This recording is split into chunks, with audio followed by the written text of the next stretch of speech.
near the end of 2015, ladies and gentlemen. The collaboration between Bloody Thumbs podcast and Get Coins or Die Tryin, formerly known as VG Confidential.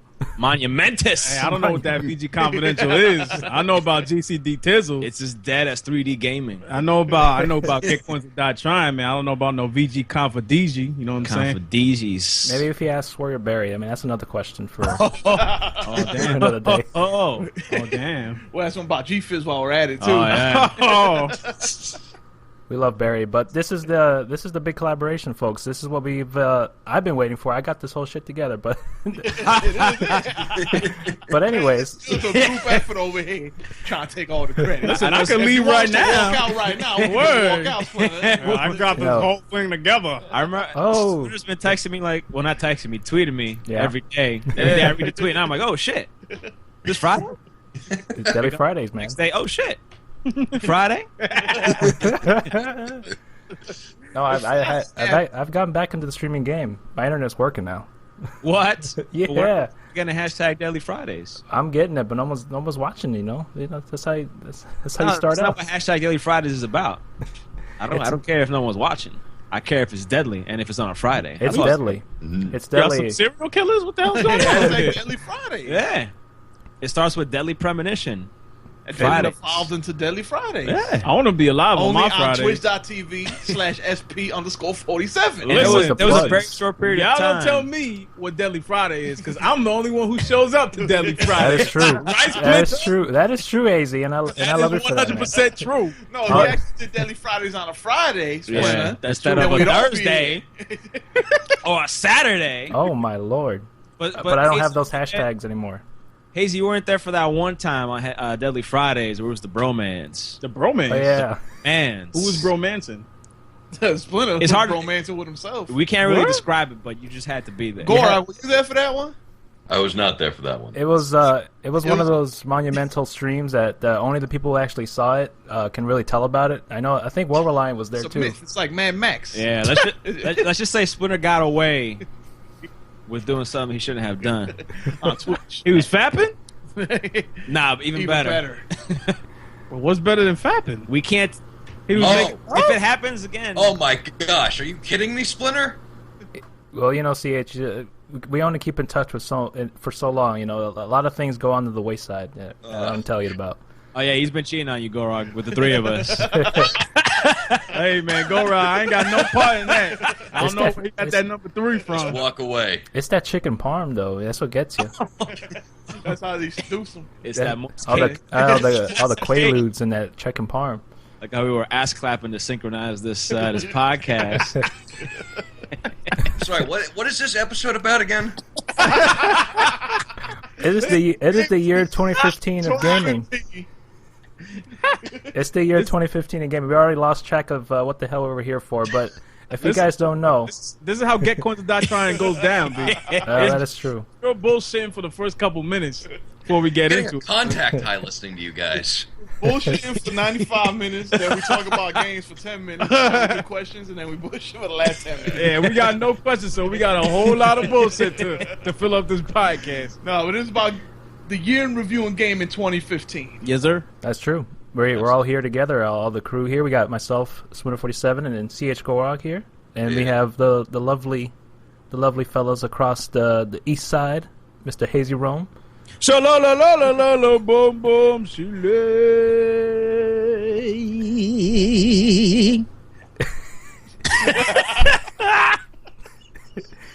That was the extra special last podcast of the year version of the Hazy intro. Yeah. Bobby Darren impression. And we have over here Mr. Deep Voice. What's going on? I don't have anything nice and fancy. Usually say can't something top bland like, I'm sick. My stomach hurts. I'm here. There you go. I'm dying, man. Merry Christmas to everybody. Happy holidays. Word. There Happy you go. Hanukkah. Happy Kwanzaa. And Happy Festivus. Happy Festivus? Festivus. Oh yeah. Oh, In a few days, the Festivus Last of Us. and the Last of Us. That'll be the Last of Us. That's the only one's going to be here when this podcast drops.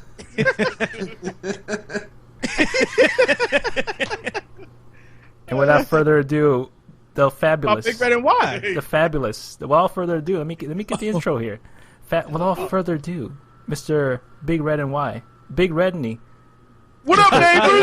Oh, no. What up, neighbors? The champion of chicken parm. Peace. Splinter, just get it going before it goes on any longer, right? You know, it's hard to be a moderator for you guys. We already had enough trouble the last time. And then, Now, we're out of control, man. You're gonna have to deal with that, man. Nah, we play nice. Don't worry. but yeah, it is near the end of 2015, folks. We've had a lot of games this year. We had a lot of disappointments. I can name a few. Oh, yeah. Batman Arkham Knight. Pop right off the top of my head right now. And a lot of shit went down. A lot of corporate BS. Konami. Oh. Konami of all folks. The gift, quality of Konami is not here anymore. Where'd it go? the gift that keeps on giving, which is Konami. Every day. They are supervillains at this point in time. Yeah, I mean, Konami's giving all right. They're giving zero fucks about the gamers. They don't care. Exactly. They care about their pachinko machines. I mean, I don't blame them. I mean, I had one in my in a hotel in Japan. They're very nice. You also had, weren't you the one who also had the scored in toilet seats in Oh, Japan? I can go about that. The bidets No, all we day, we man. have to leave that We for a had that different we had that podcast discussion. because this will be like a 3-hour debate of bidets or not bidets. You know what? And of how do you squat when you wipe? Do you sit when Wait, you wipe? hold on. Just to squash it real quick. We all know what us three stand on the bidet, not bidet thing. We know what Splinter stands. Gorog, do you wet your butt when you wipe? You know, Gorog is thinking. He's like, depends on your definition of wet. wiping gets tossed around these days as a word that's very easily misinterpreted. But no, I don't wipe before I wipe. Ah, There you go, it's Gorog. 3 versus 2 Splinter. You Mike, got it too. damn He's it. a real You guys are man. insane. You're goddamn right. Go out of that. Without a plan. I wipe with tree bark. Got all those dingleberries. That's that real man stuff. Damn. That's Shit, goodness. that should put hair on your chest. Man. But we'll go ahead and start off with one of our categories we got here, CH. And I know you brought a couple categories of things that we could talk about. So I guess we go off with something a little simple. I mean, we won't go off the rails too quick already. But we had what would you say for the year best voice acting? Which games do you believe had some good voice acting? What stand out to you? What do you think? I mean, first thing that came to my head was Bloodborne when my dude was saying, "The white beat, the white." I was like, "That's pretty dope, awesome." That's true. Yeah. I mean, it was probably the most memorable voice acting of the game. Yeah, that was dope, man. We're still referencing it. I'm sorry. No, go ahead.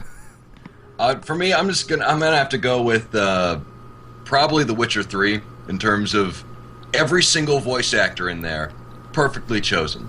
Doug Cockle as Geralt of Rivia, he is absolutely fantastic. As a guy who can't actually emote a lot, since that's his character, he actually Repeat that knocks name it one out more of the time park. for me. Repeat Pardon? that name one more time for me, Gorog. No, I ain't playing this damn game. All right. I'm just saying there was a lot of emphasis on the former of Doug? former of that last name. Cockle. His name is Cockle. Cockle. Oh man, I'm glad to know we're all 13 years old on this podcast. It's fantastic, man. Thanks, Gorog. We just talked about wiping and bidets.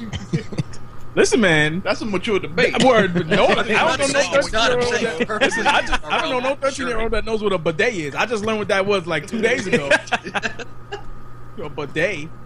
I thought a bidet was short for a bodega. Short. You're gonna have to give me a minute.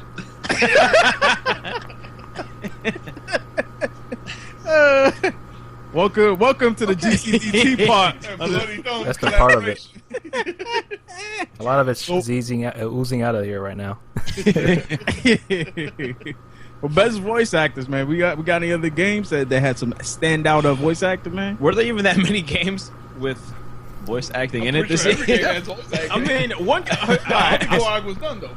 No, he was talking about Girls of Rivia. Oh, actor. my bad, Gora. I'm sorry about that. No worries. It's there's also some other strong contenders, like I think shoot, who was it? Camilla Luddington as Lara Croft in Rise of the Tomb Raider, where she gives one hell of a performance. Yeah, she's always pretty good, to be honest with you. She was good in the last game too. Unfortunately, I missed out on that this year. Yeah, It's stupid with the timed exclusive thing. I don't know why. Yeah, a good amount of us haven't played it because of the either PS4 or. One of the stupidest business moves of the 2015 is Crystal Dynamics and Microsoft going, oh yeah, Rise of the Tomb Raider, let's make it a timed exclusive, meaning that we can't open it up to the rest of the market.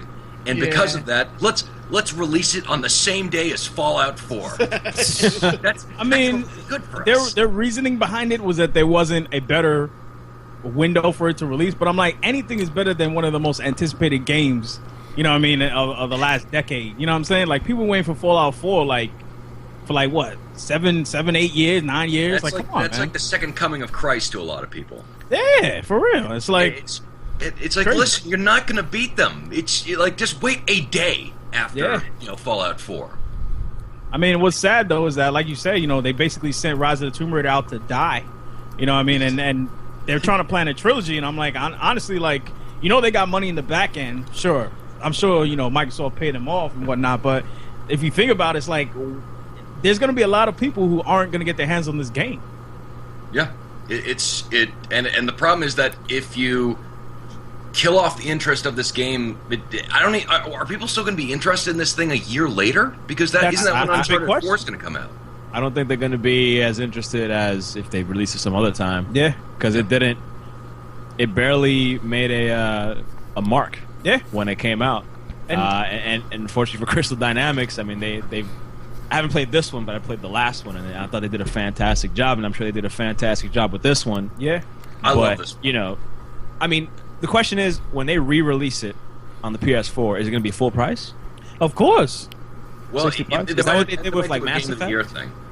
Mass Effect was full price, if I'm not mistaken. On the PS3? Yeah, it was a full $60 because I remember when the Mass Effect demo came out. Yeah, it had all the DLC, so I'm assuming the Tomb Raider would have the DLC as well. Yeah, but like Gorak said, when they re-release it on the PS4, you hope that it's going to be like the Game of the Year, the complete edition with all the DLC to justify $60. I would suspect that it'll be that version. Yeah.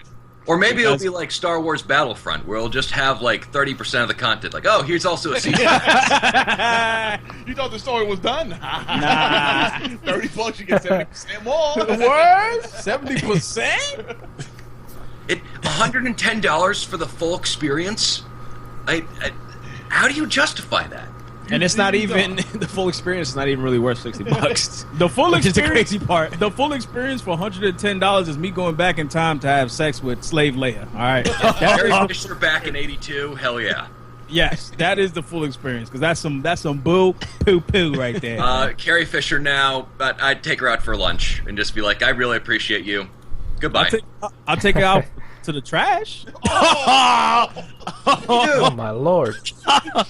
She was a pioneering icon for women. How dare you?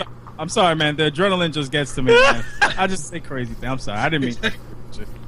She's a lovely woman. He meant they're gonna do the recycling together. No, just I make was sure. a purple Chris Brown. I'll take her out to the curb where I put the trash so we can catch the cab to go to dinner. Good save. Quality save. There you go. Just leave it right there. There you go.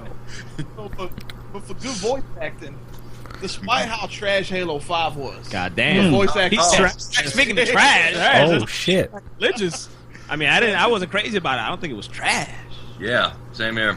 You didn't even play Halo 5. I'm just saying. I'm voicing my opinion.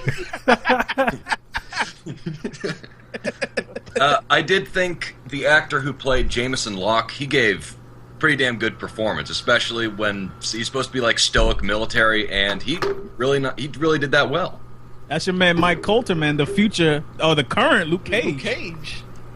He was awesome in Jessica Jones, I gotta say. He was. He was. Like, damn, I can't wait for his miniseries. Absolutely. No, but you have Locke, you have Nathan Fillion in there. Jennifer Hale's always baller. Yeah, she's a beast. Just all around a good performance that tries to save a bad story.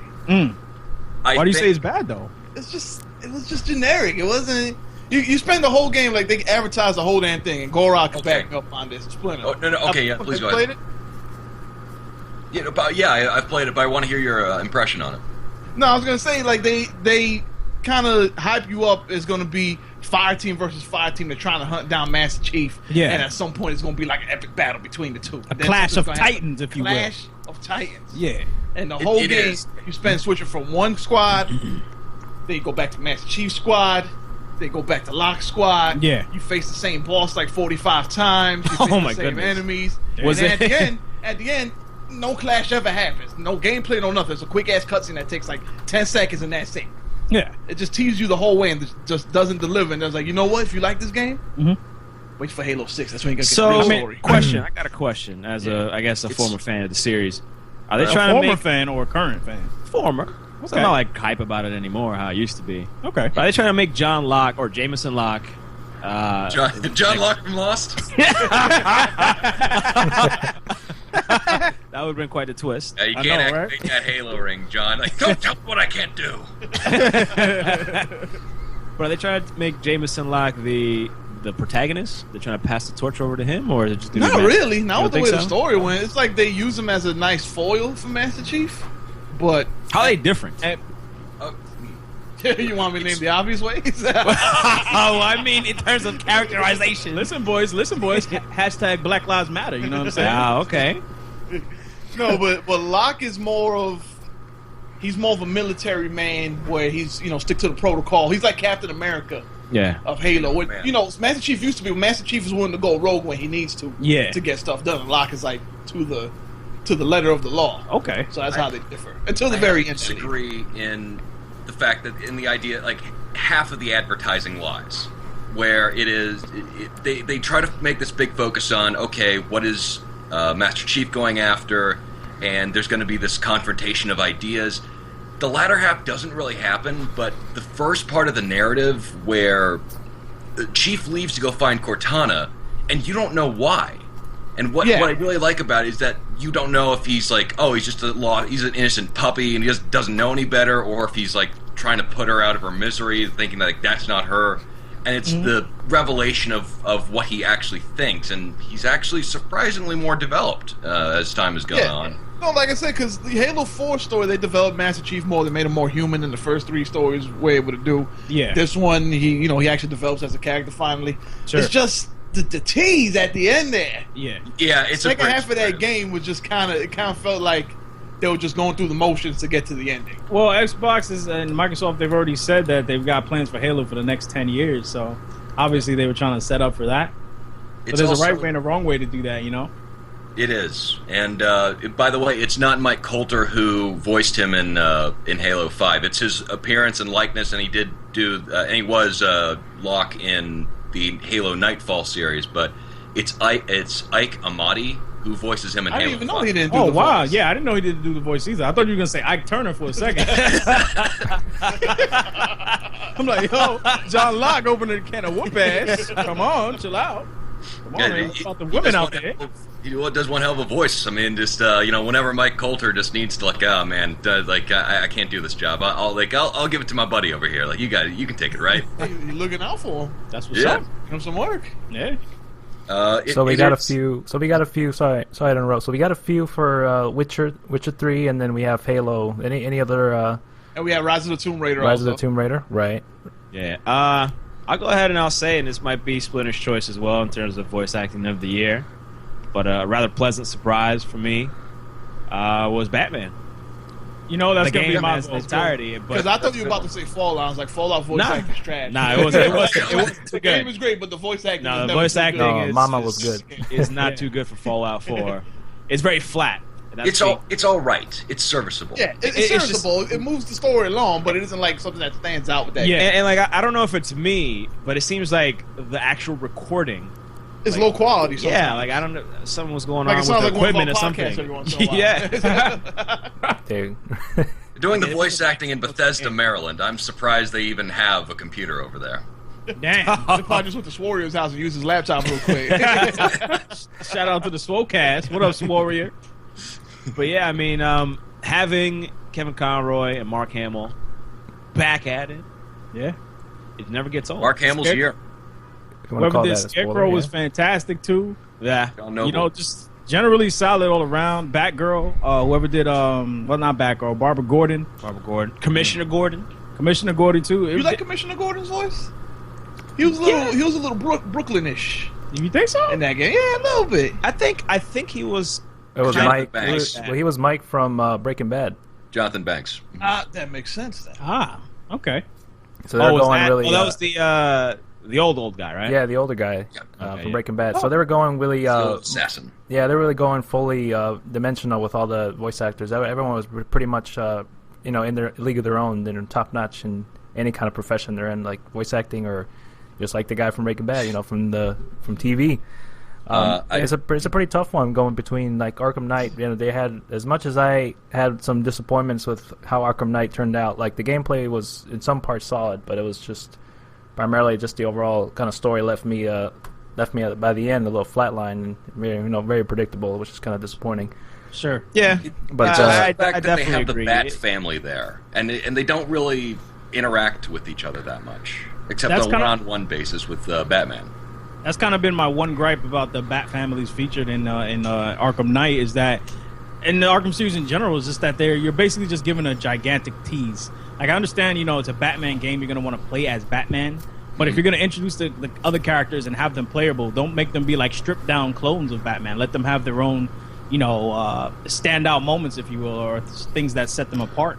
They kind of do that for Red Hood, because he has guns and no fucks. Because he's just like, Batman's like, I can't let them die. Like, I gotta save them. Like, this is my city. And Red Hood's like, haha, fuck that. And then just takes out his 50 cal and just shoots somebody in the head. But also, bad Warner Brothers. You guys have a season pass for like 10-minute long DLC sessions, and that's absolutely ridiculous. Yeah, I was gonna say very that caca. also about the splintered, pun intended, the splintered Yes. pre-order stuff. You know what I'm saying? Like it was kind of ridiculous how DLC was like spread across like 8 different stores. Like you had to there was no way to really get a complete version on original retail purchase. Which I feel like I was missing out almost. Yeah, I mean, personally, I didn't even bother with it. Being someone that, I think I bought all the DLC for the first one and the second one. Yeah.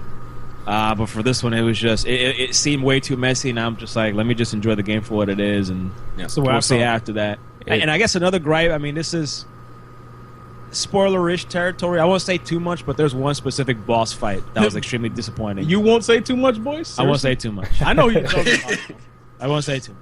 You're right. There is a boss fight that comes in at the game. It's unexpected. You didn't expect for that to happen in general, for the character to appear, and then when you do face the character, ultimately you're like, what? This is like Yeah, especially after cheap almost. after they sort of did it in another one, and it was at least cinematically well done. Yeah. Again, not to say too much. It's just a culmination of a lot more things. Like It's Quiltman. It's like more than the Batmobile itself. Like it definitely got tiring after a while, and there was also just a lot of other kind of inconsistencies where they had a lot of opportunity to really make some interesting boss battles for it to be the last quote unquote Batman game from Rocksteady. I mean, nothing ever lived up to even a smidgen of the Mr. Freeze boss battle from Arkham City. Oh god, no. Sure. And Yeah, that that was a a- fantastic battle. That was a big disappointment for Arkham Knight, and just also the story as well. It was very predictable, and if you never read a Batman comic in your life, you'd still be able to predict what happened in that story. And it just and there's also, we mentioned it a little bit too. It's another kind of big spoilerish kind of thing. As you mentioned, one of the other voice actors in the game, like it's a case where the characters is become overused as well. You may know what I'm talking about, but I don't want to spoil it. It's inspired by particular Batman stories, and those original Batman stories are so much stronger that it just can't help but look weak in comparison. Right. Yeah, but overall, just to kind of get back on track, it's a very tough choice for me because between The Witcher 3 voice acting, even like any very minor characters were really well done. Mm-hmm. And also, the Arkham Knight game also had really great voice acting. I gotta probably give the edge to Probably it's very tough, but I'm probably gonna go with the Arkham Knight. There were some really well casted folks that did a really good job for what they were given in terms of just everything, in terms of the story and script, primarily. Just for me, nostalgia factor. Kevin Conroy grew up with him as Batman. That's my choice, hands down. I forgot Arkham Knight even came out this year. Until you guys mentioned it. I'll be honest with you. So many games I played. Yeah, I didn't even think of it until like Boy said. Thinking about it right now, I take back what I said about Halo 5. Arkham Knight gets voice acting of the year for me. Sure, I agree with that as well. GCDT stands united. and Bloody Thumbs. Yeah, it's one of those cases too. Like the same thing happened with Arkham City. They spread out like all the DLC costumes throughout all the stores. It sucks. Like even me having to suggest this, but like I'm sure there's going to be a Game of the Year edition of this, and you'll get all that DLC, and that's probably the best way to go. The Game of the Year edition's probably still going to have a season pass. It probably will. Better work. It just better work for PC when it does drop, because that was a now you're asking for the moon. That was a nightmare. That was so disrespectful. They still haven't fixed it. I know. It's disrespectful. Fuck the it. game. They added heavier rain today. The fuck is heavier rain? Like, wait, that's a patch note. We added heavier rain. How do we make the freaking game work? How about that? Heavier Rain was a good ass game. I don't want it in my Batman. Word. Heavier Rain sounds like a Quantic Dream sequel. That might not be. Batman shouting out, "Sean!" The Sean! Go around in that tank looking for him. Sean! For me, the voice acting of the year for me, I love Witcher 3, but I got to give it to Rise of the Tomb Raider just because these actors take the material, which is not as strong as a lot of other written games this year, and they really use their maximum acting potential and really get a lot of good emotional scenes out of it. So that's going to be my voice acting choice of the year. Right. Quick side note though, most disappointing voice acting this year has to be Metal Gear Solid 5. Yes. The Phantom Pain. Absolutely. You expect the world. It was good, but it wasn't that top quality Metal Gear voice acting. And I know this don't have to do with voices, but yo, where's my Kodak at, yo? Yo, Kojima, where's the Kodak at, man? Why I gotta listen to cassette tapes? 2015. I don't want to listen to cassette tapes. It's not 2015 though. What was the worst part? It's the 80s. My man has a hologram. He has a device that projects holograms. And let's not forget there was a Kodak back in the 60s in Metal Gear Solid 3. It's true. Yo, Radio. Pound right But there. I will say this. With the Kodak, you have to sit there and you have to listen. With the cassettes, you can play them and you can walk around and, my man, crawl in the dirt. Revengeance did it perfectly, man. Kodak pops up while you walking around. Boom. Revengeance? Yeah. Metal Gear Rising Revenge. Oh, okay. Yeah, all you gotta do is let it pop up on the screen on the bottom left-hand corner. Let the face be there so you can walk and talk, do your thing in the desert, man. Scope people out, whatever. And, listen to some Kodak conversations. Actually, it would have made sense with the cybernetic eye patch. Listen, man, made sense I'm telling you, if they wanted it to be done, it could have been done. Disappointed.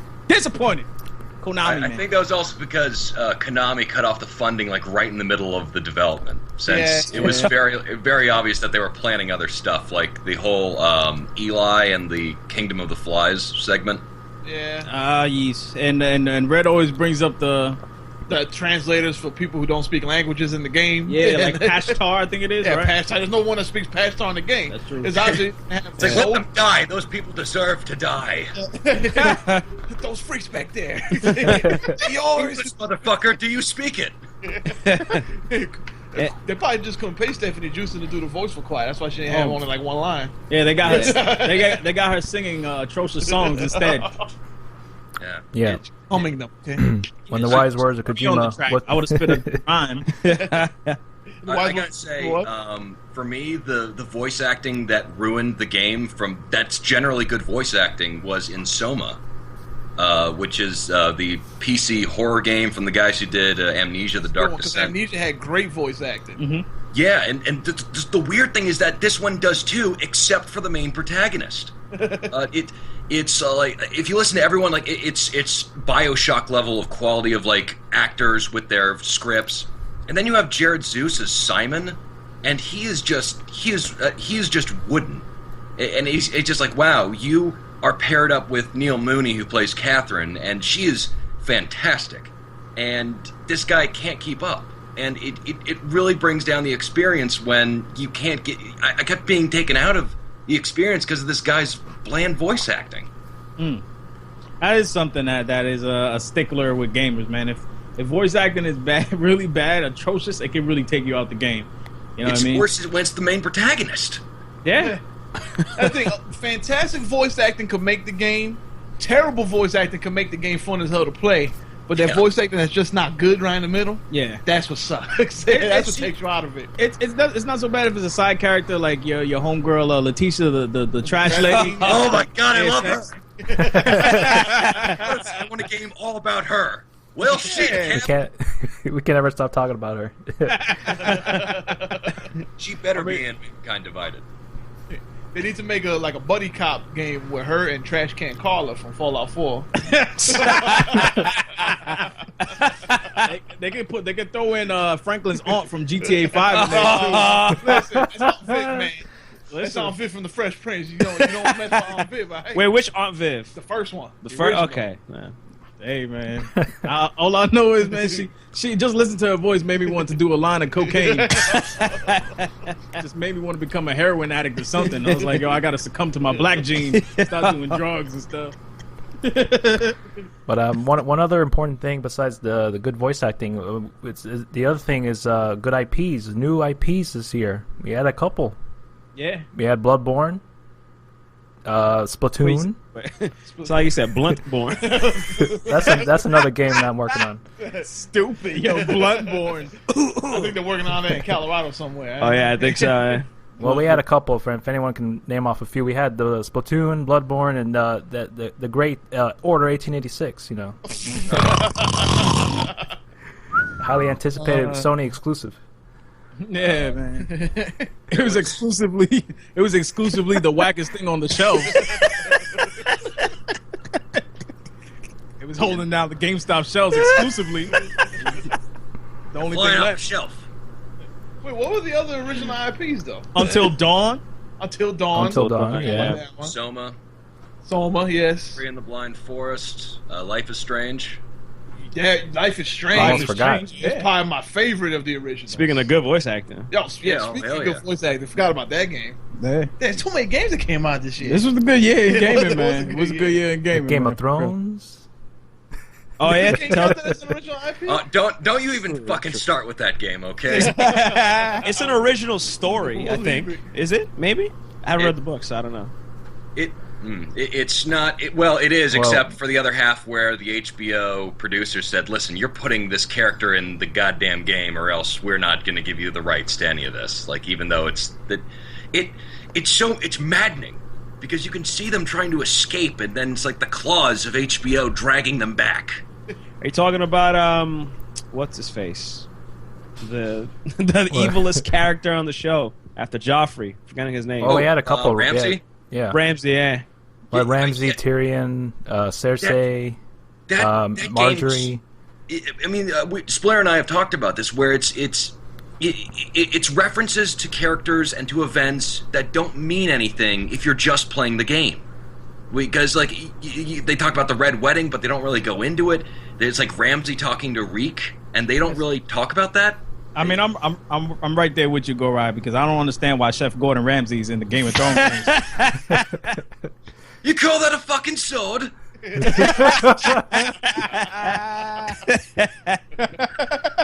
No, it was just This thing's so blunt it's being smoked by a Rastafarian. No, it was just one of those games we both played. I don't know if you guys played it, but it was very disappointing. Like we had so much concerns over that game, and just like what the hell Telltale's balancing too much shit on their plates that we were so disappointed by that Game of Thrones game. Telltale better be careful. They're doing way too many Well, they're games. doing like 85 different IPs Yeah. right now. Yeah. Go ahead, boys. I was gonna say that and Wolf Shown. Among Us. I haven't not Wolf Among Us. Tales from the Borderlands. I haven't I love finished that. through those. Tales from the Borderlands is fantastic. I Yeah. heard good In my things. opinion. Heard good things. It is. That's one of their strongest series. I'd Also, say, yeah. voice acting. Love it. Thanks. But yeah, Yeah. personally for me, Bloodborne was a good new IP this year. You know, partially, it still carries a little bit from Dark Souls, but it still remained competent enough to be its own thing. I think I like it more than Dark Souls. It's a tough Ooh. It's a tough one to say because the mechanics are are different That's enough. tough. I mean, the cool thing about Bloodborne and the popularity that it's had is that it's almost turned like. I mean, you can argue as to whether Bloodborne is actually a true Souls game, but it's almost turned the idea of a Souls game into a genre in and of itself. Yeah. Because you hear people comparing games that are coming out now, like Neo that was announced at PSX, that like Samurai meets Dark Souls, or Onimusha meets Dark Souls game. Everybody's like, oh, that's kind of like a Souls game, or that's as difficult as a Souls game. It's kind of like it's its own genre almost, you know? Yeah. And I think Bloodborne was one of those things that was like necessary. Because, people were buying Dark Souls 1, more people bought Dark Souls 2, there's going to be more people that bought Dark Souls 3. Sure. But you always feel like the kind of apprehension to jump into Dark Souls. Absolutely. Like later on, so they kind of need to throw Bloodborne out there just to get the people who are interested in Dark Souls but haven't jumped in because they were scared, to give them a brand new game to jump in from the very beginning. Like me, that's what I did. I just jumped right in, and they made it accessible to people. So I said that was my favorite new IP. Not just that, but it also added that Western flair by making it a little more action oriented. Yeah. You know what I mean? Less defense, more action. Still hard as shit. Oh yeah, absolutely. Punishing as hell. Absolutely. But still A little fun. more accessible, yeah.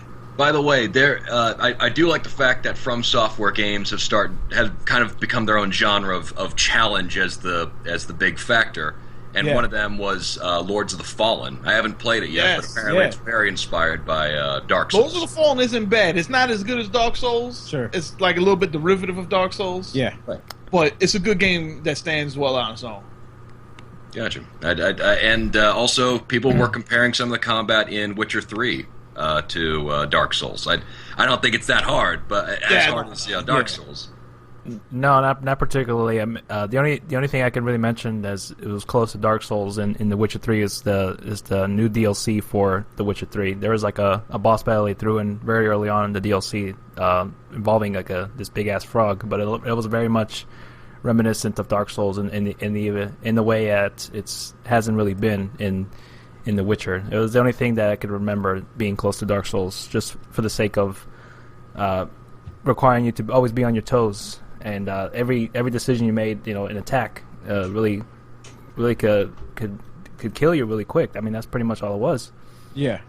And in the terms of the new IPs, I guess we could maybe all be in agreement. I don't know if you guys have any other new IPs that came out this year that I can really recall, but Bloodborne is probably the top one for me as one of the better IPs this year, newer IPs. I mean, I can't judge Splatoon or Until Dawn or some of the other ones you guys have named, but I mean, just the impact. Like, I feel like in terms of impact, and I'll say in the West, because I know Splatoon is super popular over in Japan, but in the West, I feel like Bloodborne has made such an impact that, like, Souls is on the tip of everybody's tongue. You know what I mean? And some people are talking about Dark Souls 3 coming out a little bit early, but if you think about it in terms of popularity, like, there's no better time to release it than off the coattails of Bloodborne. You know what I mean? Yeah. It was a great move by Sony to have it exclusive. Yeah, because we all know they fucked up the first time around with Demon Souls. Demon Souls, Yeah. they knew about that game. They could have locked down the Souls franchise exclusive if they wanted to, but they slept on it, yo. And I won't say that this is my favorite IP this year, 'cause like I said, Bloodborne's my favorite original IP, but I think a mention has to be made towards Life is Strange. Sure. Yeah. Because that game, it kind of took the popularity of the Telltale games. Sure. Took those kind of mechanics and expanded upon them and turned them on his head. What the hell did I just say? Turned them on his head. And just put a fantastic story out there. One that's mind-bending, like crazy. And it was just a good game. I don't know. I want Life is Strange 2. I want to see the continuation of that. If Square Enix could put out stuff like that, I'll be honest with you, Telltale better watch out, because their engine, they need to stop and work on that engine, because they were using the same type of animation for every single game. They need to take a stop, work on that a little bit, and come back out strong. You know what I'm saying? But it doesn't look like that's gonna happen. But yeah, out of all of you, I think I'm the only one that hasn't played it. I've seen it in passing, but I've not had a chance to fully play through it. I'm very surprised that Big Red likes that. I thought he was just gonna go with the whole fucking Life is Strange. That's I was on that game. I think did I gift you the copy, boys, that you played on stream? I don't remember, so. but either way, I bought that game for a couple people. I loved it so much. Wow, that's something. It's really good. Yeah, that's what's up. I mean, and I guess another honorable mention, Rocket League we had this year. Yes, I wasn't sure if that would count because it is the second. Like they had a game, I'm forgetting the name of it before. That was just like Rocket League. Mm-hmm. It just had a different name. Yeah, I kind of got into that a little bit late in the game, like right when it wasn't as popular as it was when it came out. Fortunately, I got to play a little bit of it, and I really enjoyed the hell out of it for sure. And and then Her Story was pretty good. Her Story, I want to check that out, man. I didn't really hear about it too much until the Game Awards, and then every 2 seconds I was hearing people talk about that game. I was like, Her Story, I'm referring to. I was like, man, I got to check that out, man. It sounds like a unique experience. As much as I love Ori and the Blind Forest, I'd probably say my favorite new IP is Life is Strange, just because it really makes choice an actual questionable role because of the fact of time traveling. Yeah. And you don't know whether or not your choices will actually affect you in kind of the same way if it was a linear narrative. And they do something which I never thought they could, which is make the magical powers of time travel in the game ambiguous, yet it doesn't really affect the story of what happens and the consequences. And the only time I ever thought about kind of ambiguous fantasy elements working well was the last time was Pan's Labyrinth, and any game that can make me think of Pan's Labyrinth is top notch. So Life is Strange is going to be my pick. Fair enough. Very nice. Well, speaking of the newer IPs, I know we've had a lot of remasters and reissues this year as well. I guess I could name a few of kind of what's come out. You could consider them maybe remasters or just HD versions. I think if I'm not mistaken, we had the Resident Evil HD come out this year. Yes. And then we had the very under the radar, very much a cult classic still, the Grim Fandango. Oh yeah. Remaster. Yes. We had Gears of War. A bunch of other, and then kind of flew under the radar though a little bit. Yeah, and then the Uncharted collection, just for those who hadn't had the chance to play it for PS3, much like myself, because we were kind of, maybe some of us here had 360s, and then going into the new gen right now, we kind of switched over to the PS4. But that was something that had come out this year. What else? Majora's Mask 3D. Big one. That was a big one this year. Yeah. That was like way back in February, so it seems so weird. You're right, man. So many games came out this year. It's like hard to believe that came out this year, and you think about all the games that have come out since then. It's crazy, man. It's been a great year. Mm-hmm. Personally, I go with Rare Replay. Yeah, right. That's another one. Because it's the game that finally made me. Because I moved recently, I haven't had everything set up. Yeah, so you're kind of in that post-move depression where you want to play something, but you don't want freaking set anything up. You're like, plus it was already late. It was 11 o'clock, and I'm like, man, I really want to. Old. He said it was already late at 11 o'clock. He was like, I was thinking about staying up to watch Jimmy Kimmel, but I've been really tired lately. So I set up the Xbox One, and I had my copy of Rare Replay there, and I installed some games on there. I played Battletoads Arcade. Ooh, it was a lot of fun last night. And I played a little bit before. Me and Big Red, we beat the game. For this podcast. Yeah, we didn't beat it. We still had some time to go. We did? No. Oh, we beat it. No, I don't think we did. Oh. All right, then. Telling lies. Then we beat enough of the game. But more importantly, it has Banjo-Kazooie, Banjo-Tooie. Nuts and bolts is whatever, but just having those two there, does that pretty count? Cool. None of the games are actually remade. Some of them are kind of remastered a little bit. I guess so. You also had upscaled. You also had the Mega Man remaster too. The Mega Man HD collection, I guess, where they released like freaking 10 Mega Man games. Hey, you actually had Turok remaster come out yesterday. Oh yeah, that piece. Yeah, I saw that. I was about to buy it, but then they were charging $20. I was like, hell no. If it was Turok 1 and 2, maybe. Yeah. With like online play, I'll get it in a second hand. Online play, I'll buy copies for everybody. Sure. But yeah, it came out yesterday, so. Now here's a question on the remaster remaster front.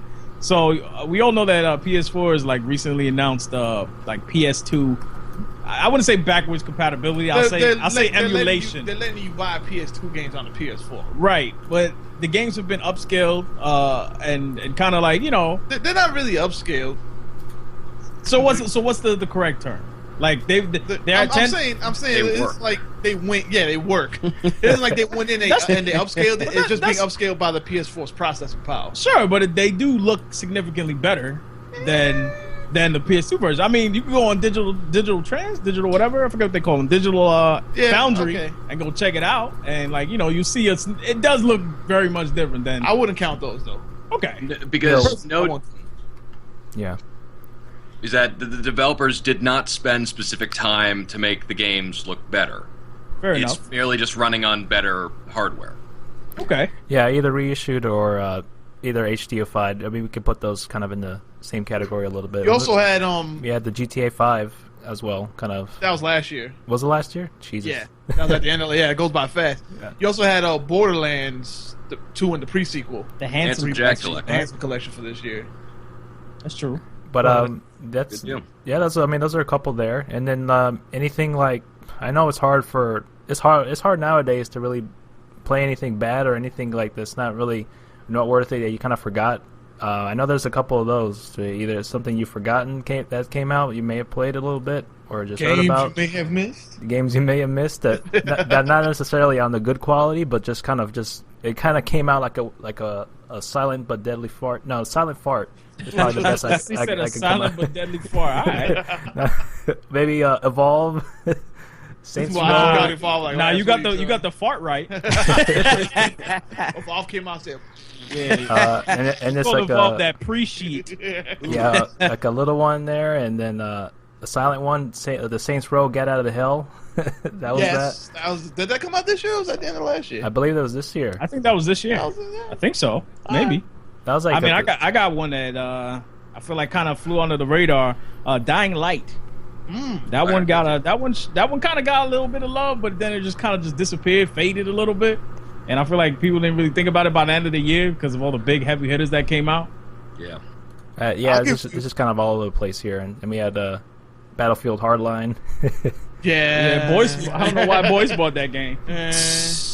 I mean, I don't know if this. I mean, that's probably my worst game of the year. I'm just throw that out there. Yeah, but you kept saying, "Oh, it's fun, guys. It's fun." It was for a little bit, but then it's almost like a Battlefront situation. If I pay $60 for like maybe $20 of a game, yeah, like it didn't hold your attention. Not at all. attention. I'm a big Battlefield fan, and this was like the most watered down, disappointing version of Battlefield I've ever played. I'll give you a quick game that came out that people forgot that I had a lot of fun with. Was Duck Game. Duck Game. Duck Game. That was Duck a good game on Steam is pretty damn good. That's one that was overlooked by a lot of people, but in terms of a multiplayer experience, that's one of the best games this year. That's one of the best games in a while. I mean, we spent like one whole night just like going in playing that game. Like we just sit here for like hours just playing that game, man. It was fun. For me, this is kind of weird because it started at the end of it was an episodic series that started at the end of 2014 and then stopped at the beginning of 2015, and it doesn't look like it's not going to continue. And it's D4 Dark Dreams Don't Die. Ah, yes. And by our wonderful overlord Swery.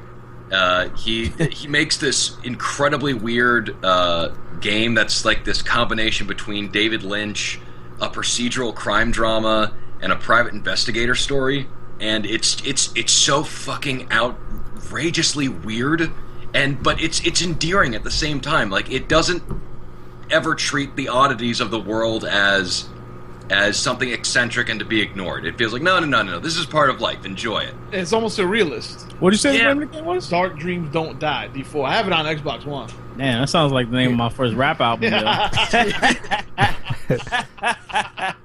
It's dropping much. Yeah, it was a while ago. Originally touted as that Connect only game, that they just right away switched to the optional controller when the Connect failed so bad.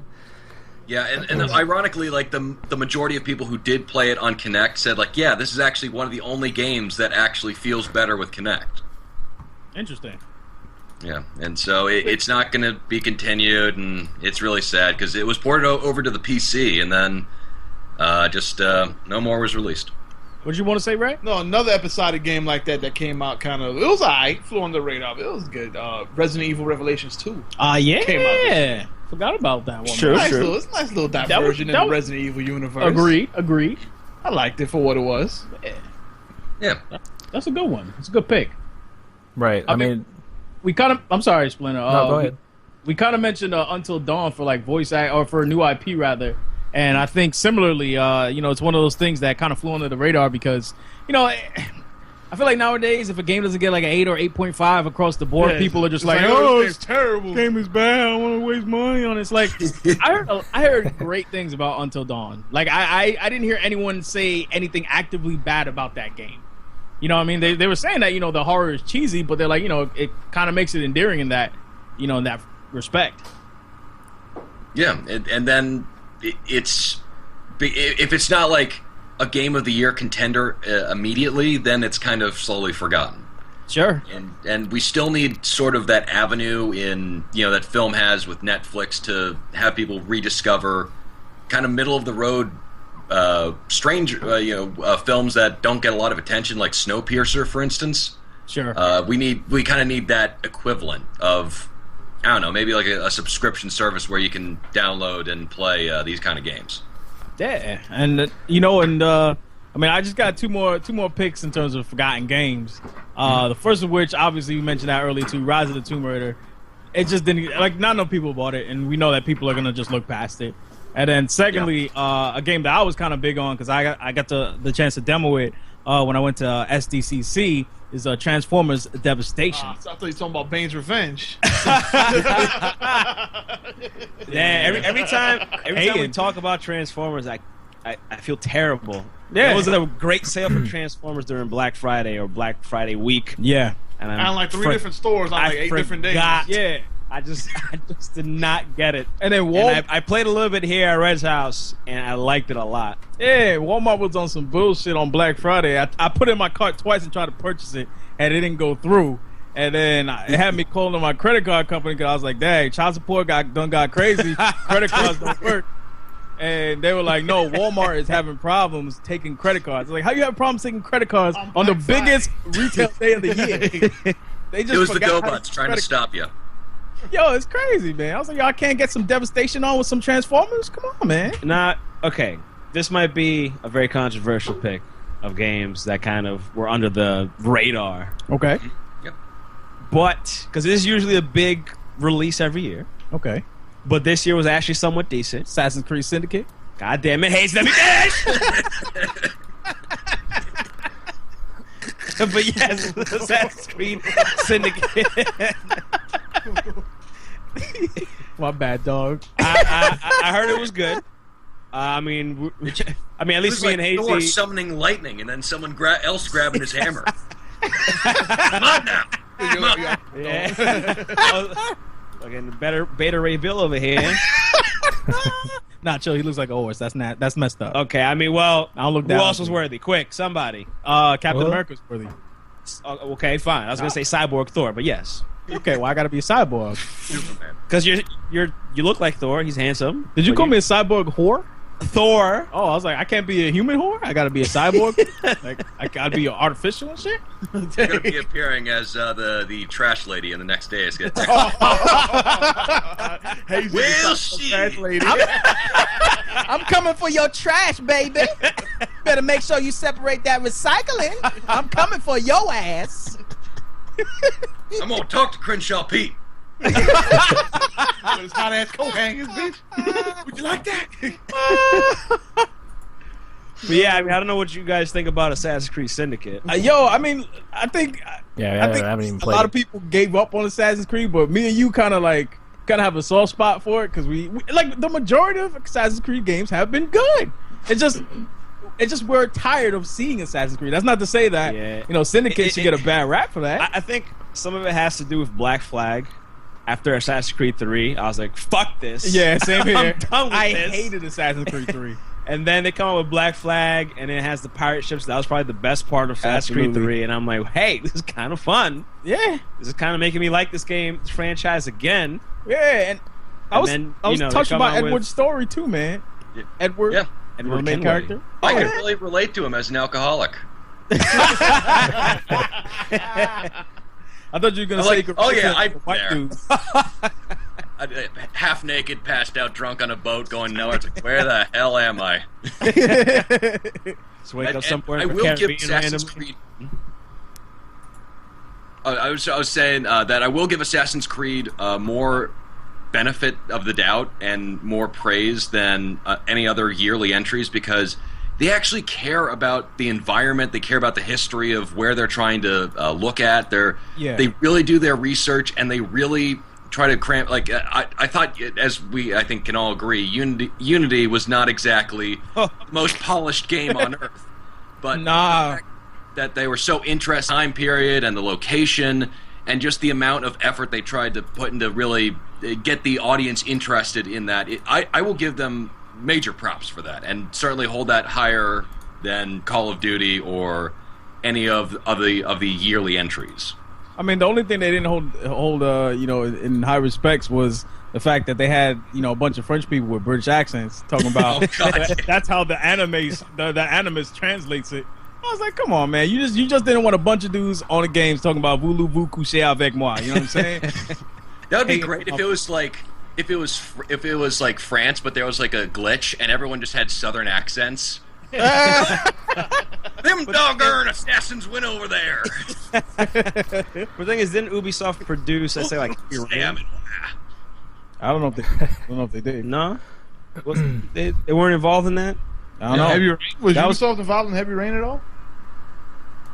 For what? Was Ubisoft involved in Heavy Rain at all? No, right? Ah, I don't think it's No, that's I think that was Sony Quantic Dreams. Yeah, Sony? Quantic Dreams. Oh, okay. yeah. All right, never mind. Because I know, like Heavy Rain, they clearly had, I guess it was like Quebec people doing the English voice acting or whatever. And Ubisoft isn't it based in France? Yeah. Yeah, basically, yeah. So they couldn't. French Canadian, Montreal. I guess. They couldn't get. That's some true. French That's a people? good point. Yeah, you got a bunch of French dudes hating on the French language. That's true. There's some I self-hating didn't Frenchies know that right way. there. Damn, yo, I didn't even think about it that way. That's messed up. I don't know. Yeah, man. But So yeah, on some of the things that may not have gotten overlooked, like what about maybe the category of like presentation in the game? What stood out to you the most? Had like a game that had the most memorable presentation? You're talking about What'd you say? graphics, graphically. Well, maybe Just the way it design. presented and- itself overall, like style. Yeah, the style, graphics itself, or just the art design, just something that popped and just kind of stayed with you for.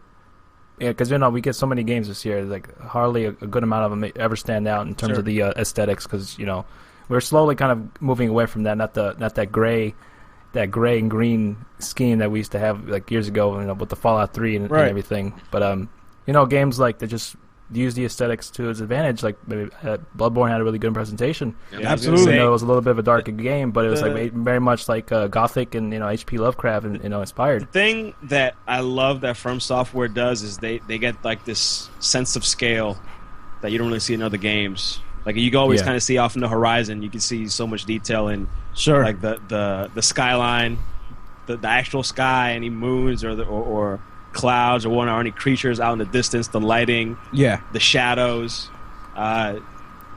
That's always pretty dope about the From Software games, and Bloodborne did that fantastic. I mean, I know some people some detractors of Bloodborne said that the environment seemed too similar, but for me, I don't know, I kind of dug that it was.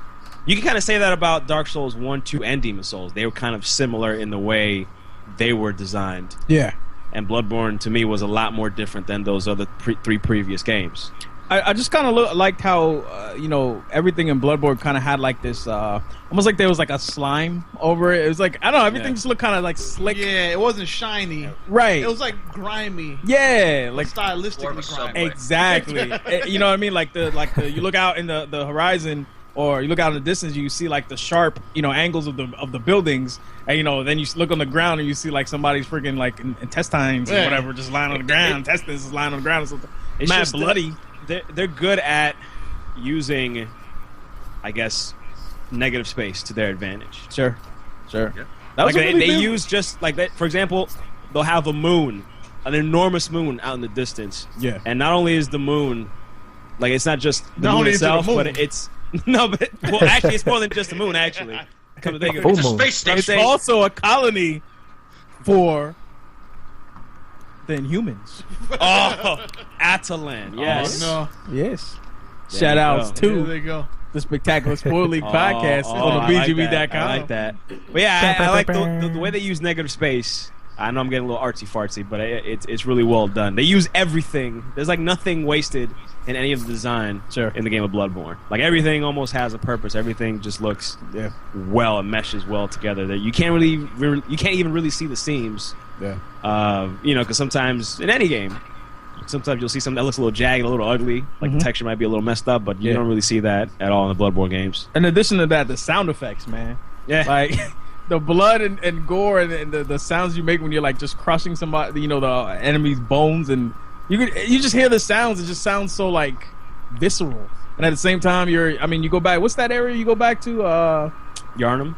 Hunter's Dream? Hunter's Dream, right? And you kind of hear like somebody kind of like wailing in the background a little bit, like and you're like, I don't know, it's something about the atmosphere of Bloodborne just immerses you in the environment. And the cool thing we forgot is the whole aspect of blood and blood magistry, I think they call it. Sure. Just the fact that when you go out there, you get splattered in blood. Yeah, and blood is currency in the game. Just the It's kinda look weird. of just blood on your character. Absolutely. And whatnot's pretty cool. But Yeah. I guess another one, I put a little bit of it. Hazy mentioned it, Transformers Devastation. Just the cel-shaded cartoony look. Hell yeah, shit was dope, man. That classic G1 cartoon look. Yeah. Absolutely. Good. There's Splinter? not enough animation clips, Absolutely. though, to really be successfully adapted from that TV series. Yeah, I mean, the same sentiments go with the Bloodborne. I mean, just like the beginning of when you first get to Yarnum, it did the same thing too with like, I remember in Dark Souls 2, you could see that castle like later on in the game, that castle from far out in the distance, and you actually walk towards it. It's like, I never felt anything that memorable before. From Software always does that amazing kind of shit. Like there's a place so far in the distance that you don't even think that for once in your mind that you're gonna be able to walk in towards there, and then eventually you get to that point. You're like, oh shit, I was like right over here looking at this, and I'm already there. Yeah. It's true. It's a good point. And it does a lot better. I mean, I can't think of any other games that stood out to me like in the most in terms of presentation. I know that there's a lot of other great things about The Witcher 3. Like I wouldn't say, I mean, I guess the way that they did the cutscenes and conversations were really well.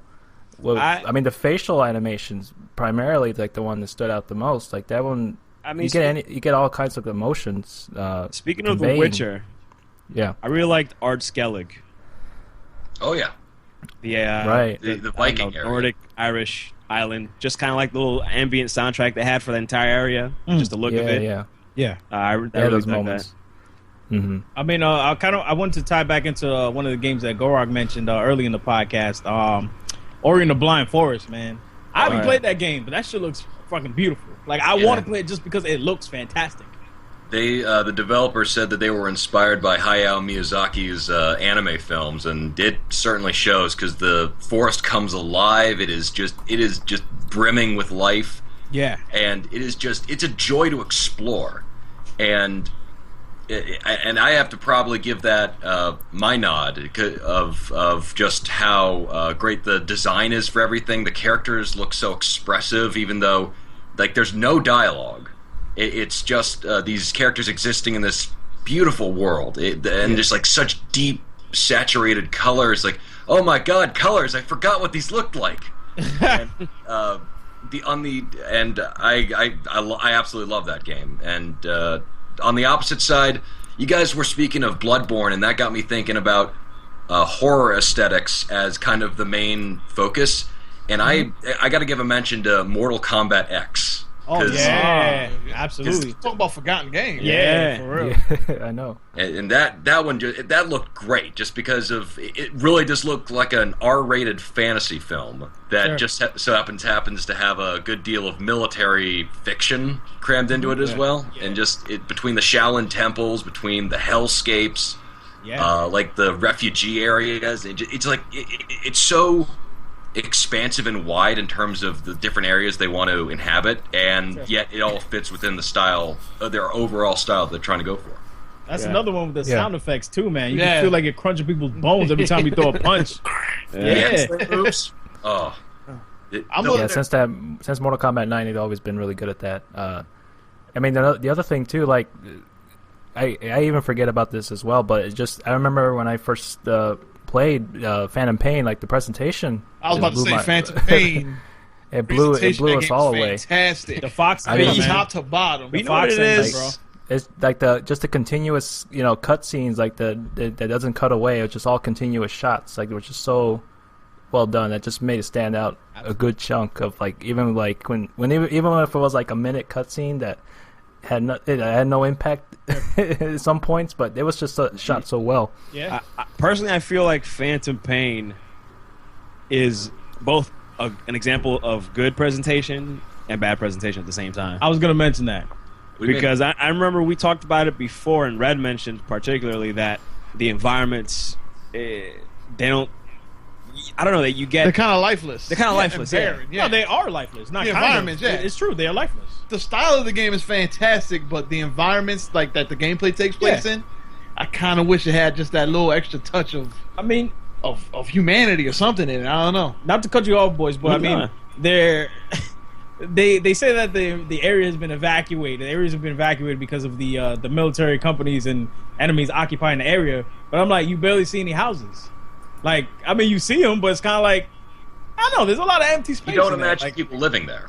yeah, Yeah, no, exactly. I imagine maybe a couple people living there. Like, Yeah, but not I'm like saying a whole town of people. right. I mean, you go to some places that are, kind of wider spaces, sure, but there's just something about it that seems desolate. Even like the fact that there's wildlife out there, I'm like, I don't know, man. Like, I don't really see it being, so full of life, and that's why it was able to run at 1080p, 60 frames per second. Because everybody were blown when they said that that's how the game was going to be, and that's the reason. But with that being said, like Splinter said, the presentation of those desolate wastelands were fantastic. Absolutely. The cutscenes, the graphics, Yeah. the HUD, The weather. the overlay, the weather, the ambiance, everything was Yeah. just Character design was pretty damn If good. you knock out a soldier while he's in the water, he'll drown.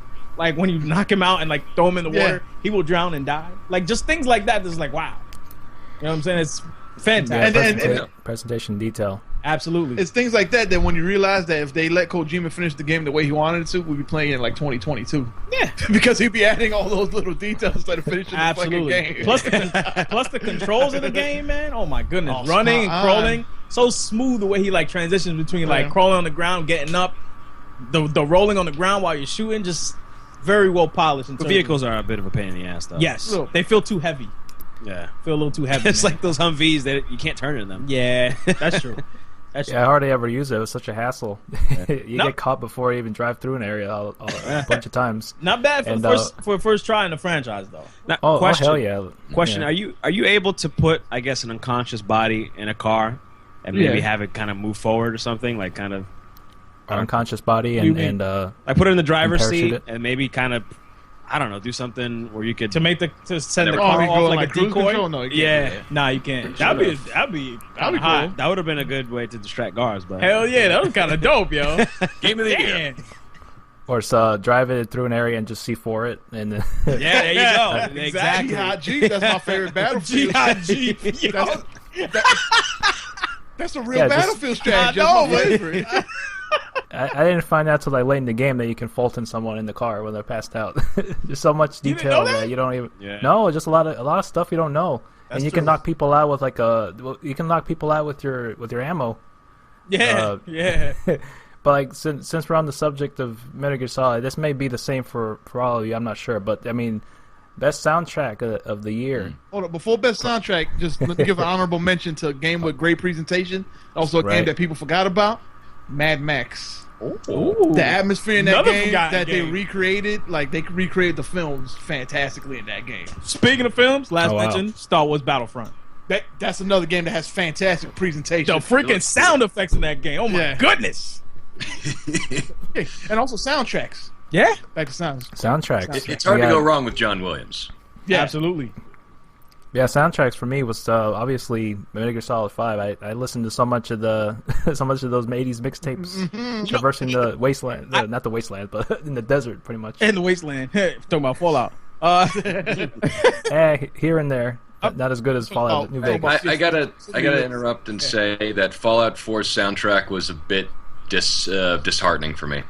Yeah, a little underwhelming because some of the songs repeated. Yeah, because like a third of the music is like Fallout 3's. Like, you guys, you can get a little bit more. It's I mean, it's a funny thing. The engine's from Fallout 3 too. I mean, on the damn, I forgot what I was gonna say. No, I just saw this disappointing commercial of Fantastic Four. Oh, you what? Yeah. Sorry. Yeah, that's Talk about disaster area. Disaster. No, but in terms Fantastic disaster. In terms of Phantom Pain, man, the licensed songs were fantastic, but I gotta be honest, yo, I was a little bit disappointed by like the orchestral score of the game. Like when you look at like Metal Gear Solid 3 especially, like the score was absolutely fantastic, man. Like Harry Gregson Williams killed it. And I know he was working on this one a little bit, but I know that it wasn't necessarily him mainly, taking care of the composing for the game. And it was a little bit lax on that front. A little bit. Yeah. I think it was somebody else who took over. Yeah. Yeah, I think he was like credited with like, I don't know, like producing or something, but I know it wasn't him at the helm, doing his thing. Now I definitely recognize that he was missing. I mean, the other mention that I can remember is like even some of the fights he had with the beginning with the Griffin in The Witcher 3. I mean, that song was pretty good. I think that's Hey,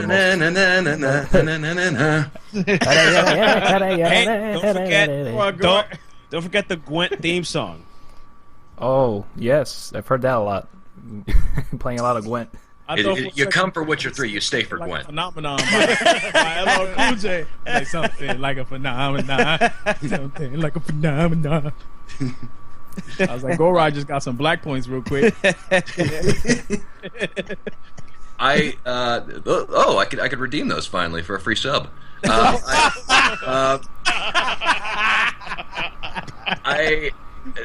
For me, Phantom Pain has a lot of great licensed music, but for original score, I got to give it to Ori and the Blind Forest. Oh. It absolutely beautiful soundtrack. It is haunting, it is ethereal, and it is absolutely wonderful. Yeah, you know what? I had completely forgotten about Ori and the Blind Forest. I actually played a lot of it, and I did enjoy it a lot. That was one of those early anything before Bloodborne. You just kind of I just kind of forgot. Came this year, but I also agree. I mean, besides that, nothing really stood out to me. I mean, Metal Gear Solid 5 was, the 80s music was great. Yeah. And The Witchers, there were a few songs here and there that I liked. Again, I mentioned Art Skellig. That just composition, nothing short of beautiful for me. I don't know if you guys ever get the chance to play it. It's just called Art Skellig. Just check it out. Okay. But yeah, Ori and the Blind Forest is just I don't know. It works with the total package of the game, the story, the visuals. It just kind of also it works with everything to tell the story, like to give you this, to set you in the mood of what's going on at the moment. Yeah, it blends in so well you don't even realize it. Yeah, it does. It's. I mean, we have to look. I don't know who made that game or who was behind that or who did the soundtrack for that. Oh, actually, oh my goodness, I can't believe this fucking game. A game I forgot that I loved. That did have an amazing soundtrack. Hotline Miami 2 came out this year. Oh, yeah. If that one's a flew under the radar, too. Yeah, that's a good one. That's a very good one. That's a very good one. It might be my pick. Speaking of indie games, Hotline Miami 2. This one was like almost 3 times as long as the first one, the soundtrack. And it was still as good. Like, it wasn't diluted in any way, shape, or form. Hotline Miami 2 soundtrack, so. Right. Good one. So it's one of those two. I'll put those two up there. Yeah. I won't say that this one's my favorite, because my favorite was the actual licensed music from Metal Gear Solid 5. Even though I didn't mind the orchestral parts of it either. It wasn't like as memorable as the other games, but I still felt that it fit the game and the feel well.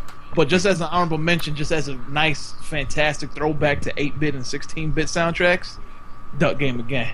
Has a fantastic soundtrack that's playing. It has like 10 songs that are just playing in like a loop, and it feels like you're back in the arcade in the good old days playing, either back in the arcade or on the couch with your friends playing Super Nintendo. Yeah. Just listen to those jams all day. So absolutely, just honorable mention to that. Absolutely. Yeah, I mean, we can pretty much kind of break it down between the two. Like, best score, it was Ori and the Blind Forest, and the soundtrack, there's both very different things. Yeah, best original score, Ori and the Blind Forest. Best licensed soundtrack, Metal Gear Solid 5. Yeah. I think that's a good sentiment right there. I guess the thing that we won't forget or gets on the look is what would you guys say would be the game that had the best narrative? Personally, for me, I cannot praise Witcher 3's narrative enough. There's so many great quests. The Bloody Baron quest was so great, and just the overall scope of the story. And I can't even praise enough the DLC. I got it less than $10, and it was well worth the purchase. That it just added so much more to the Witcher lore that I absolutely love. It's on par to like the quality of like the Shadow Broker DLC. That's how good that DLC was. Yeah, I'm gonna have to agree. I don't think anything really comes close in terms of narrative this year. I mean, I don't know. There was something about Witcher 3's overall, like just the story and all the side quests. It doesn't even really seem like the final game of the trilogy. I felt like I really got to know all of these characters a lot more than I did in the previous games. Like this did a lot more to set up and give you a feeling of everyone that was in the game than any of the previous ones put together. And it also felt like it had a conclusion, unlike other games that always kind of end on a cliffhanger. It actually had a conclusion. Had a conclusion. It was a great conclusion, which is hard to come by in RPGs nowadays. Yeah. And you just had it just had everything in terms of what you would want in a story and out of characters. You know, there were serious moments. There were moments of brevity. There were parts, that were, you had mystery. You had missions that were kind of like detective missions. You had missions that were, action packed. You had missions like monster of the week type missions, as Yeah. they say. Yeah. You had, missions that were more narrative than anything else. Even though, a lot of RPGs, modern day RPGs, have those missions where you're just kind of walking around and you're just talking. Yeah. And even in this one, in The Witcher 3, were still fantastic because the interaction between the characters was just it's amazing. It's some of the best just inter-dialogue I've ever seen in any game ever. And then all the CD Projekt Red might not missions. be done with the Witcher either, because they just came out and said, I think either last week or the week before last, that they don't know if they're done with the Witcher franchise. They just know that Cyberpunk is their next game. They just know that it's sold really well, so they're like, That's Witcher 4, that sounds good to me. I mean, there could be a Witcher 4. It doesn't have to be starring Geralt. And also, there's also hints that the Witcher and the Cyberpunk franchise might take place in the same universe. Yeah. And, There was a Blows my line mind. yeah. that kind of mentioned I'm that. sorry. What were you saying, Splinter? He said blowing No, his mind. It blew my mind. Oh yeah. I just mean, I'd be like down for Witcher 4, to be honest with you. Yeah, I mean, not only the narrative, it's just also the mission structure too. Like, I felt like every mission you didn't really feel the same. Like, it just and not like unlike a lot of RPGs, it's just a lot of fetch and quest. Yeah. Fallout 4. But Speaking No, of narrative, wait, they kidnapped my son 60 years ago. Hold on. Yeah, let me go build this town real quick for about 8 weeks, and then we'll continue on this journey. And speaking of repetitive, Metal Gear Solid 5. Yeah. This mission again. Let me go hunt down this dude again. Let me go hunt down this guy again.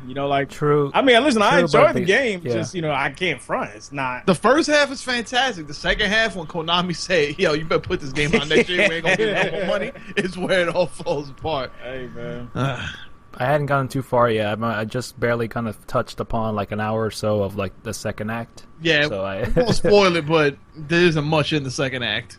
it's unfortunate because they really led you to believe there was like a lot more. Like even like the whole tease, like an episode. It's like coming on Act 2. I mean, all this other crap going on. It's like you've seen the trailers. It really comes down to, it's not so much that there isn't much there, it's that the beginning starts off well, and then all of the middle of the second act, you're basically doing the missions you did in the first one, but like on extreme difficulty, or you have like extra like little side missions you have to complete this time, and there is a payoff, I know. quote unquote payoff afterwards, but you have to. It's a little frustrating to get there. It's tedious. It's one of those Yeah, things. man. You don't want to splinter your audience by creating an ending to a game that's so difficult that it becomes something that that's not fun anymore. Like Arkham Knight did that too. Like a lot of people didn't 100% Arkham Knight because they were like, why put me through? I mean, I understand rewarding someone who goes through like the difficulty, but then if you're gonna do that, make your game like a Souls game where it's like super difficult. Don't make it a game that is just okay for everybody. And Not only then that, just let me increases choose- the difficulty Just randomly. let me choose my difficulty Yeah, like I was right. able to in the previous Metal Gear game. Right. And it's so weird because what this Metal Gear Solid does more than the rest of them or the previous ones is you can really choose how you go about completing the mission. Absolutely. And then the second part comes in, and it just says, forget that. this is subsistence all of a sudden. You're doing everything all over again. The problem with Phantom Pain is that you don't know if Kojima intentionally does stuff to fit in with themes of like a feeling of incompleteness or something's wrong, and that you feel that phantom pain, and you don't know if that's artsy fartsy or the fact they just ran out of money. I think he ran out of money. You know, and we may never know, because Kojima supposedly he's like contractually obligated to not say anything. Like it's legally binding for him not to talk about Konami. Supposedly, that's what came out. It was a brief mention in a New Yorker article that released, I think, today. At the time of recording, but we'll see.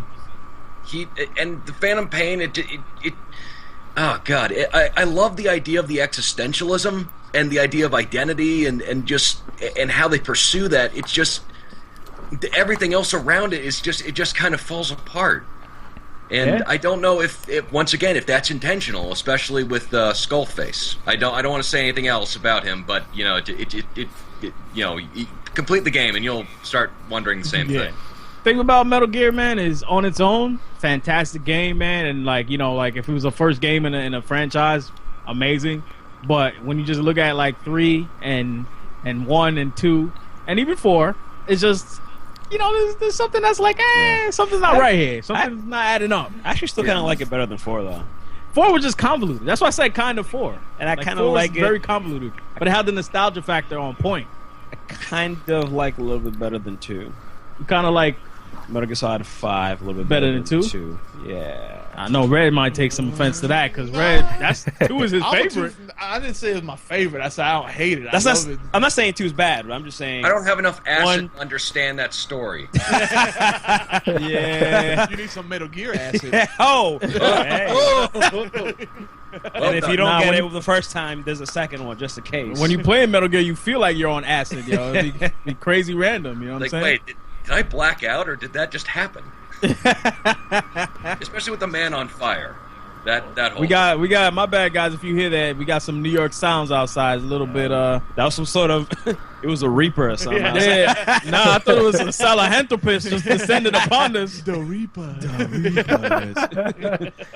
The mustard. The mustard.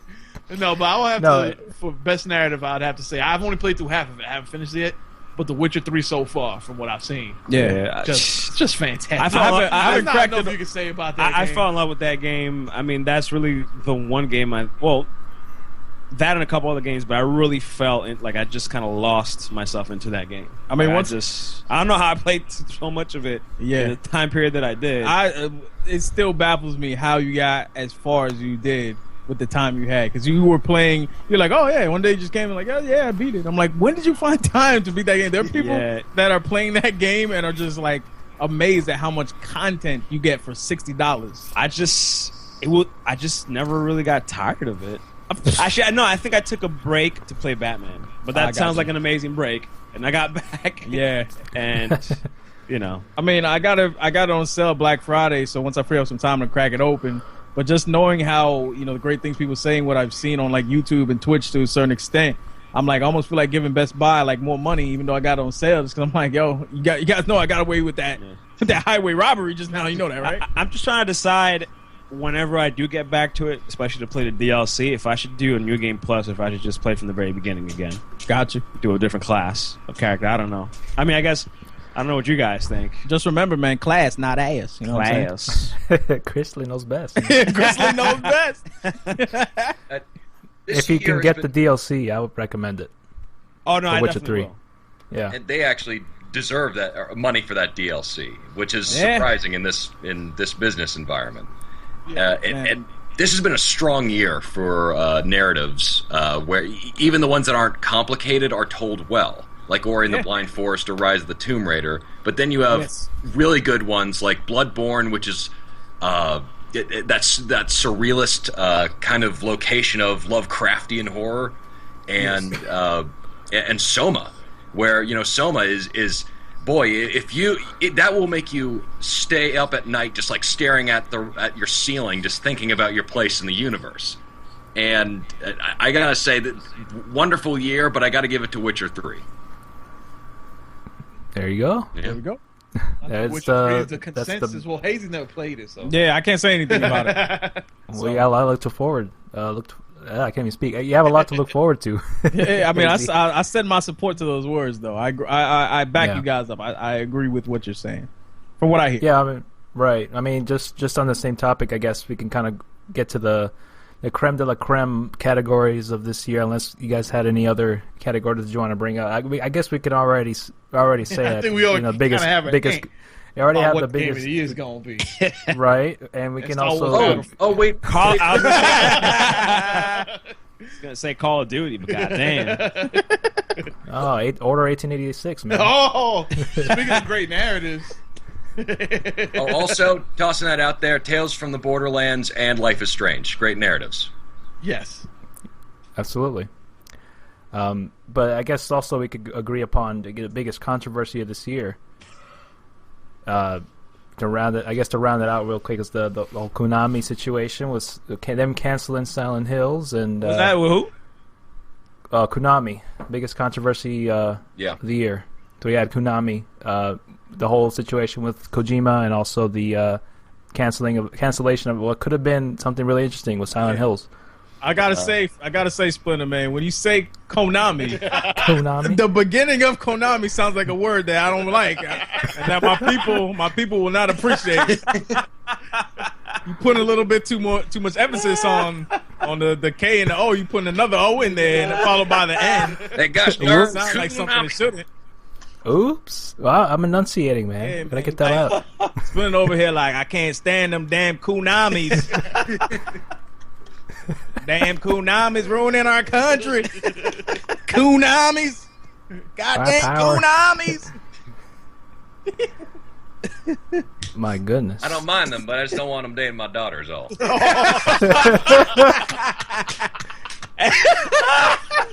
Hey boy, you see that Konami out? You see that tree out there, Konami? It's all yours, man. You see that? See that boy? Come out there with that 2x4, take care of your Konami ass. Hey, yo, calm down, Splinter. I felt depressed on this podcast. Every time he says Konami, I'm like Konami. Well, yeah, man. I mean, Also, Overkill Studios, a big special screw you to those guys. A2. For microtransact. Oh, and also to Bungie. Way to go, guys. They put in microtransactions and the lovely assortment of pay-to-win schemes in there for Destiny, even though there was no freaking reason to do so. and shout outs to my dudes that dropped Afro Samurai 2. I was gonna say completely out of the steam. But did they do us a favor, or was that like I don't know if that was good or bad? I can't tell. It was an insult to release it in the first place. That's the way I feel. I feel the same way about Rocksteady and the PC release of Arkham Knight. It's disrespectful. It's disrespectful. I don't care if you pull it. Don't put it out in the first place. Did the first one sell well? The first one sold kind of well. Yeah, it sold enough to warrant that people wanted a sequel. And it was a decent game. Yeah. The second one, I don't. It's like they had like two people in a local graphics design school made the shit. But you know what? What game? I'm guessing none of us played it, but a lot of people loved. That was Mario Maker. You know, I was gonna say that when we were talking about soundtrack, but I feel like that was cheating because you know that Mario Maker just taking all the best soundtracks from the Mario games overall. True. I kind of feel like it was cheating to say that because it's a little bit derivative, but But why? I'm a little confused as to why people don't like Mario Maker. Meanwhile, Mario Paint is like beloved. I love Mario Maker. Yeah, I've heard great things. I heard people talking about the game of the year. No, people like it, but I mean, at least us here. I think it's Nintendo getting on everyone's ass on I YouTube. literally only didn't buy it because I didn't have enough money. I hear you go, Rob. I'm still gonna buy it because they have like buy one get one 40% off at Best Buy for all Nintendo published titles. Yeah, I'm not buying that shit. I'm about to buy Mario Maker. I'm not buying it. Well, nah, no, you. Yeah, I'm not. It's not happening. But when we're talking about people ripping people off, big middle finger to whoever at 2K decided to make Turtle Rock Studios charge like $200 worth of DLC for Evolve. Oh my gosh! God. Ridiculous. True. Ridiculous. Like, you guys are already starting off on the bad foot. You don't need to make it worse. Yeah, absolutely. Yeah, you know, you also have to give out an annual middle finger to EA Sports. Annual middle finger. Yeah, for Star Wars Battle Freezy. For Battlefront, for FIFA. Well, EA, not EA Sports. EA. Was it the FIFA Coach one? It's just, I mean, The FIFA Coach one?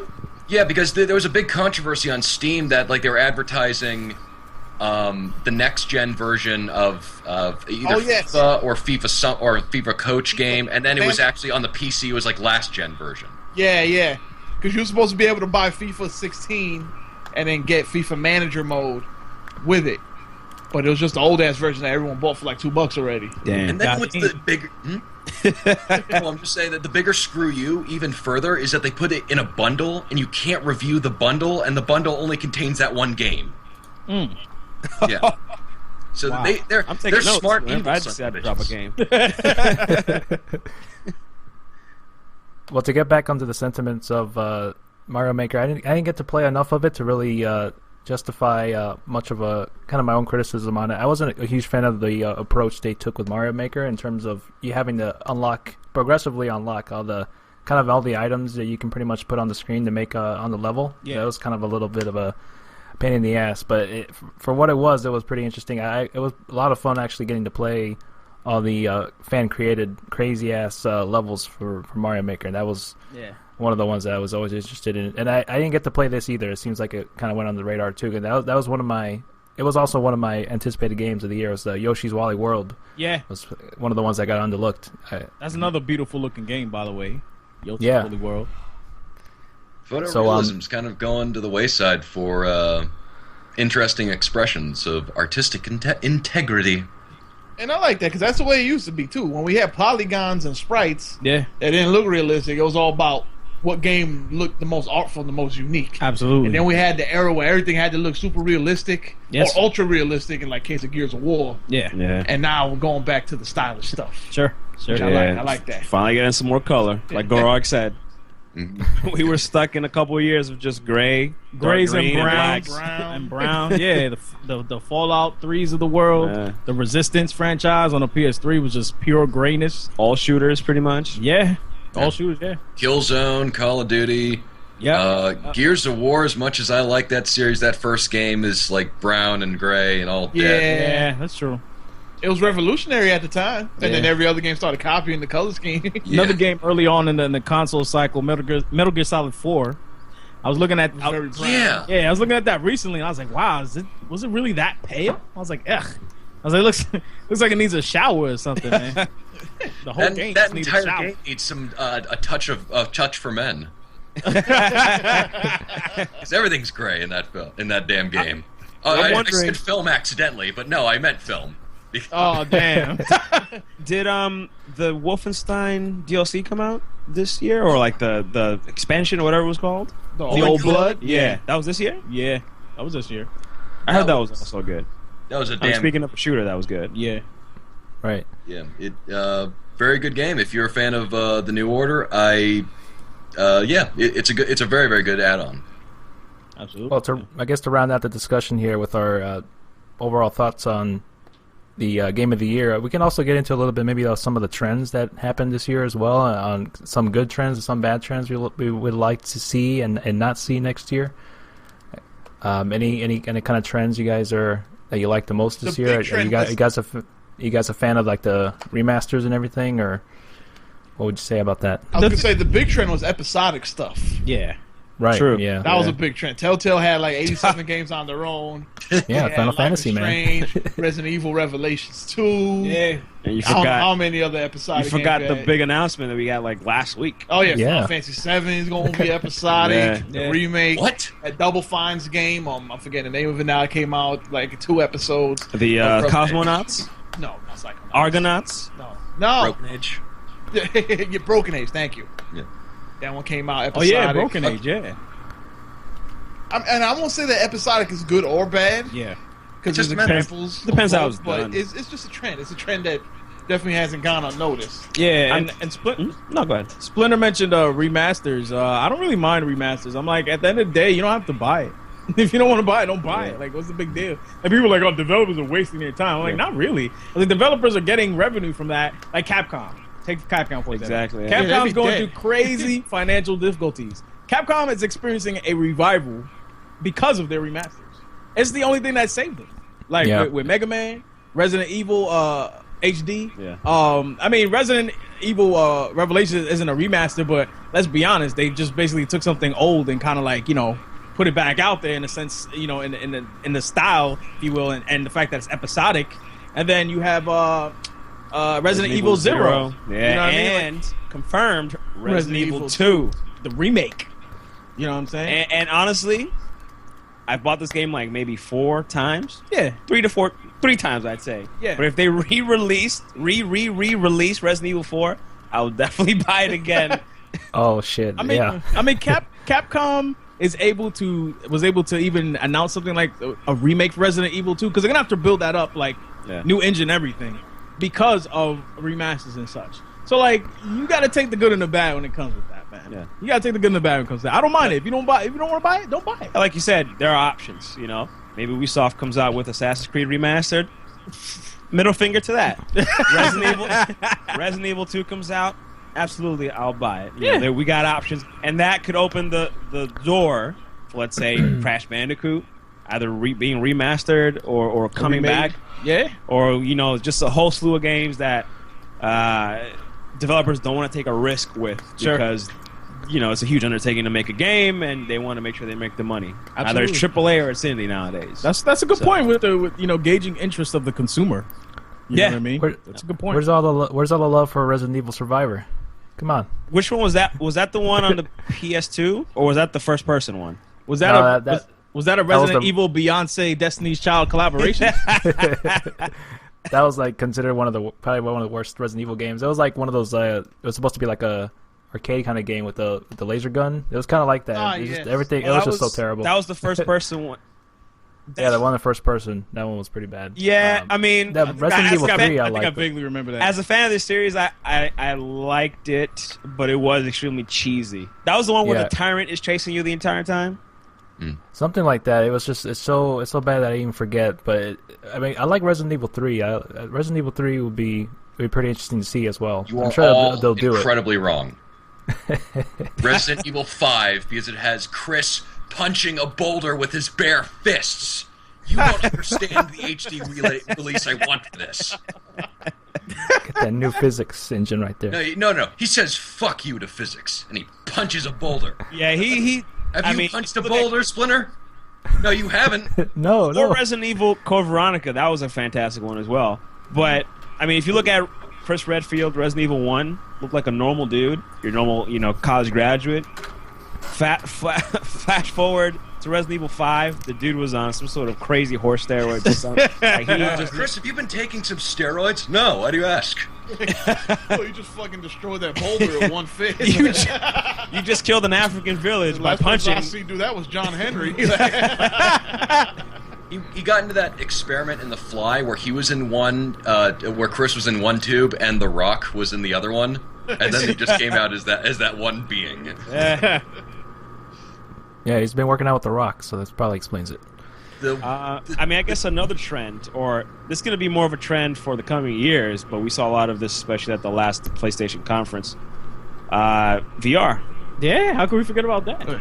Hasn't really panned out this year unless you're working on Dildonics and stuff like that. But, I thought you were talking about something real when you said Dildonics. That is real. It is real. Well, I thought you were talking about I thought you meant Dildonics in a insulting sense. Sometimes you use Dildonics in like a way where it's like, oh, that's whack. That's Dildonics. Nah, it's a dildo. VR basically saying get the F out of here. We talked about VR a lot on GCDT. What do you guys think about VR, Splinter and Gorok? Where you stand on it for the upcoming year? Well, we haven't really seen a lot to really say whether or not it will be. It's an interesting premise because I like the full feeling of immersion. Like you just have a whole freaking theater in front of your eyes, and it would definitely be good to play for horror games. But we just really haven't seen enough to. It hasn't even come out yet, really. This is the that I'm aware of, right? This is the way I'll pose the question to you guys. Do you think that it's gonna go the way of 3D gaming, motion control? What else? Well, after listing all that off, just kind of thinking about it, it's hard not to be optimistic about it, just because a lot of the peripherals really go on the wayside after a while. Once it kind of starts becoming the heart trend right now, because all the stuff I've seen for VR has just kind of been rarely just kind of demo, very low minimalistic graphics at this point. Yeah. But Hey, I wouldn't mind getting it just for the sake of kind of getting that full immersion, like you're kind of playing a game in a theater. I like that. Yeah. But not anything to really blow my socks off in terms of feeling like I'm in the game. What about you, Go Rock? It has potential, but I haven't seen anything that immediately that has made me say, "Wow, this needs to happen." And as you've mentioned before, motion controls, boy, that fad just died. Yeah. It went up as high as a roller coaster can, then just went screaming down. I mean, Absolutely. the 6-axis, Kinect, Sony Move, the Wii for pretty much all of its third shovelware games. I don't have. But the thing that gives me hope is that a lot of big companies like Valve, like Sony, they're very interested in this, and it doesn't seem like it's hardware, and then third parties are trying to acclimatize to it. Sure. But if I will say that I will pick it up if I can look as cool as that kid did on the cover of Time magazine. I mean, I can't say I'm 100% behind it. But one thing that kind of was, I guess, I don't know. I guess I kind of looked at Sony. Sony's notorious for just throwing everything behind something and thinking, oh, this is going to be successful. But if you look at their sales projections for the PlayStation VR, they're only saying 1 to 2 million units, which isn't a lot when you consider PS4 has 30 units out there right now. So I feel like they understand it's the future. They think it's the future, and they think that it's a good place to start. Similar to the first iPhone, let's say from Apple. It's a good place to start, but how many people actually bought the first iPhone? But now you look, we're at the iPhone 6.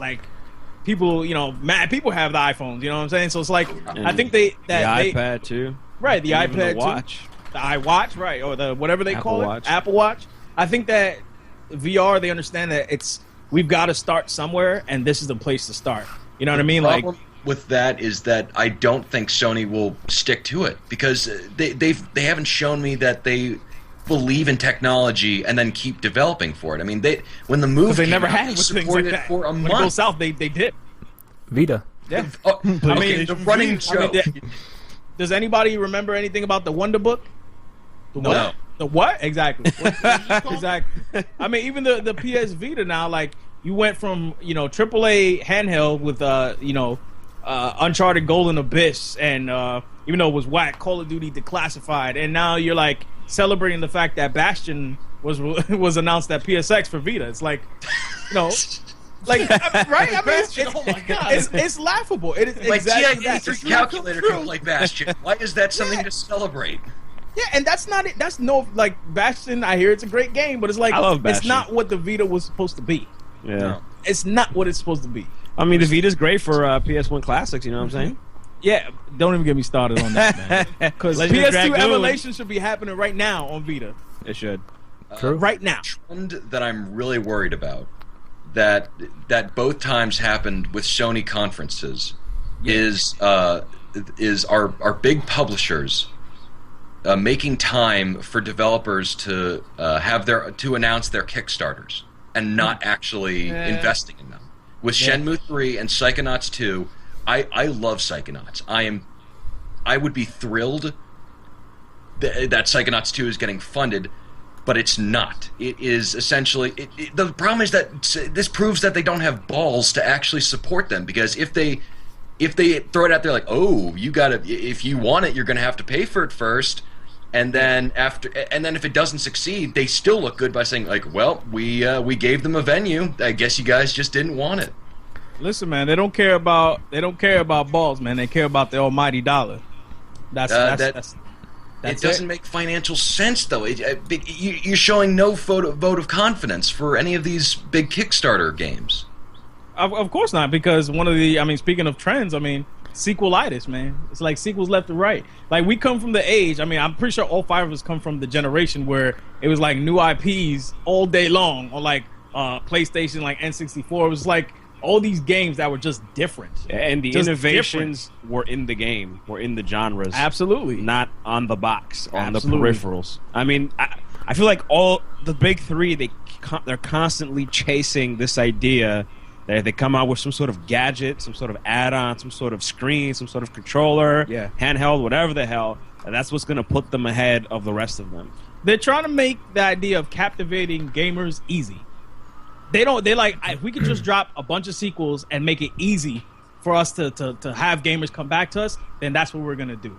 And the reason why they've been looking at that, and I mentioned it before, is Apple. Because Apple, not for nothing, some of the upgrades are very minor, but they have people hooked. Like, people are standing online right now waiting for the iPhone 7 to come out. I mean, maybe there's something we're not seeing. Maybe there's something on the business end of things where... There is money. Where, okay, they want money. We're the 10%. Or the 1%. Yeah. We're the 1% of gamers here that we want games, we want narrative, we want The Witcher 3. Yeah. And the 99... They want something that looks nice and shiny, and it says, "Oh, they Blu-ray." want Call of Duty. They want Call of Duty. They want that new. With the sales of Witcher 3, I don't believe that. I genuinely believe that it's focus tested in corporate headquarters that absolutely have no reflection of the actual people who are out there, and they just think that if they keep pushing it, people will swallow it. That's, I mean, people pushed against the DRM measures like Origin or. Whatever EA's that was Origin, but like Ubisoft's Uplay, I mean people got tired of that shit, and then and they're still doing it with microtransactions. I mean, I love Halo 5, but I don't like the fact they put microtransactions in there. This is just, I guess, endemic of the industry, where the PR people, the advertising people, are just totally disconnected from the gaming people. Where they're just like, this is what's going to be cool. Let's just shove it down people's throats at this conference, and everyone's like, what the fuck? This has nothing to do with games. I want to play some fun games. Oh, here's this boomerang that lights up when you throw it. Oh my god, I forgot about the boomerang. And you'll be in the bathroom, you throw it into your room, it turns on your PlayStation 4, and it comes right back into your hand. It better come back. Like, nobody wants that. Be able to play. I disagree. I completely want that device. that sounds fucking cool. Fantastic. I want to throw that shit around my house. Actually, you know what would be cool? The BB-8. You could turn on your PlayStation 4 or something. I prefer the BBC. Thank you very much. Listen, I'm talking about the channel. You nasty bastard. Okay. 1, 2, or 3? What? There's only like 3 BBC channels. All of them. Okay. BB-8. Man, I take all the BBCs. You know what I'm saying? but you with Psychonauts, how many times have we heard people say, "I want a sequel to Psychonauts"? Want a sequel to Psychonauts? Yeah. And if they just say we're making Psychonauts 2, I'm sure that game ain't gonna cost that much to make. I'm sure they make their money back. What do you think? Yeah, Rob? You think they make their money back if they just announce it without having to do a Kickstarter first? Well, the thing is, it shows that they don't have faith in the people that they're supporting, and because of that, it feels very two-faced. Especially, with Shenmue 3, its developer said, "Okay, guys, we're gonna need some more money in order to make the real game," and it's like, you guys already got funded. Like, why isn't Sony helping pick up the bill? And it's that shit stain right there of an idea.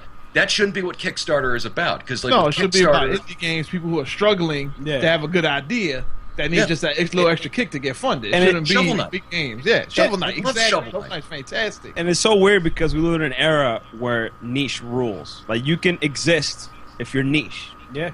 You know what I'm saying? You can find an audience. You can find people that will help you. And be self-sustaining. Yeah. Well, you don't need to be the big guys anymore, and publishers are scared to hell about that. Because they're like, oh shit, we're the middlemen. We're not needed anymore. It's funny because I think that going back to what Boy said is like maybe we're the quote unquote 1%. It's almost like right now we're becoming that generation that says, well, back in my day, dot. You know what I'm saying? Because we old as hell, man. Yeah, we're getting to that age where, like, I'll never forget. One of our listeners, we were talking about like remasters, and he says to us, "Wouldn't it be great if they remastered Assassin's Creed?"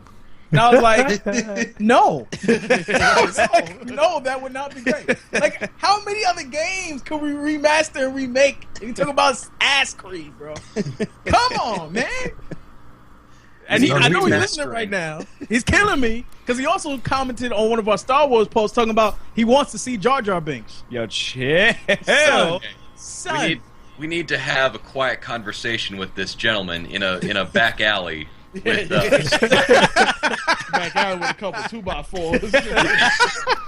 Enact the scene from Office Space. Yeah. The fax machine. He is the fax machine in that case. Yeah, and he's not wrong for having an opinion. I'm not saying that, He's but it's wrong that for having that opinion. yeah. I mean, that's true. If you want to see Jar Jar Binks, that's a wrong opinion. Right, but if he wants to, if he would just continue to listen to I guess us, which we're becoming that older generation because we've seen like a golden age, and now we're progressing into like this modern age of repetitive fear of, I guess, new IP and taking a risk.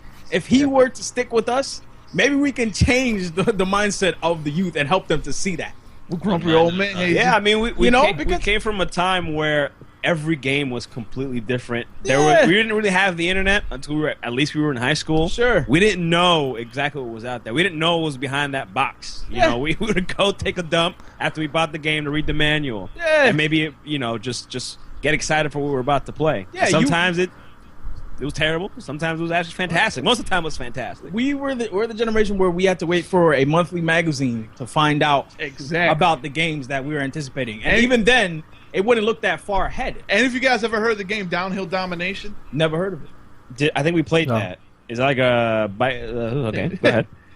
That was a perfect example of that type of game. Downhill Domination. No one ever heard of that game. PS2 game. Yeah. Love that freaking game. I only heard about it because I got a copy of Game Informer one day, or EGM, whichever one it was. Right. And you know how like they had the reviews and the big games where you had the big reviews, and then you had like the small games that no one cares about, and like a little paragraph right here. Yeah. And the dude reviewed it. He gave it like a 7.5. I looked at the one little screenshot that was like the size of my thumb. I was like, yo, that game looks pretty good. Ran to GameStop and bought the last copy just on a whim. Just fantastic. Love that game. Just that. doesn't happen anymore. Just what you said right there. You saw a picture and you bought the game. Man. Nowadays, we got to watch 6 different gameplay trailers before you even think about buying the game. We You gotta gotta wait see. till your favorite website comes out and says this game is a 7.5 or 8 before you decide whether or not Or it's your a good favorite game to YouTuber purchase. plays it. Yeah. Meanwhile, Red, what game was it that robot fighting game you were talking about from Rad, Robotochemic Drive. Right. I played that game as a Splinter Japanese. Guard, you know about that game? No, we haven't played it. No, PS2. Oh man, Bro, fantastic. And I played that like as a demo, man, like a demo disc, not a demo you download from Xbox Live or PSN, a demo disc, and that's how we found our games. We know about having to search through these games to find the gems. And Xbox Live and PSN don't even have demos anymore. Yeah, That's true. And the rare game has a demo Wild now. West. right. Yeah. And we had to search through the plethora of games, and through that search, we found gems along the way. Nowadays, you're handed something that they tell you is going to be a gem, or it's supposed to be a gem, And it's not even finished. It's not and even a complete sometimes game. it ain't even finished. I gotta say, a lot of trends. Also, one that I'm worried about is Steam, and the fact that there almost seems to be no oversight from Valve in terms of quality control, or the fact that developers are really abusing their powers to remove negative reviews or threads they don't want to see. Right. Yeah. Or just games that are being greenlit, or Like Hatred? games. Yeah. Well, yeah, there's that. I mean, I was thinking of was it a greenlit game or was it a Kickstarter game? The one with the dinosaur game. Oh, that they Stomping just- Ground? Yeah, people paid money, I think, to $15, $20 to play the sometimes. beta or the alpha, Yeah. and they just said, "Oh, we're not finishing this game." They literally abandoned the game like a Yeah. week after the alpha came out. They had a whole Kickstarter behind it. They had people buy the game for $15 from Steam. Sure. And the early access, the Steam early access stuff. $15. And then they for just a game abandoned that's the not game even a month finished. later. I mean, a more mainstream example, man. Mighty Number 9. People paid God, mad yeah. money for that game, and where is it?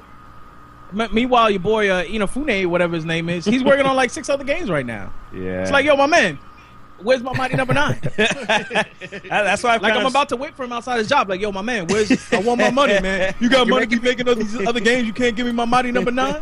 Come on, You're man. making me think that Inafune is like Gil from The Simpsons. Like, oh gosh, you just got to give me another week. Come on, guys. Oh, Gil's in the zone. That's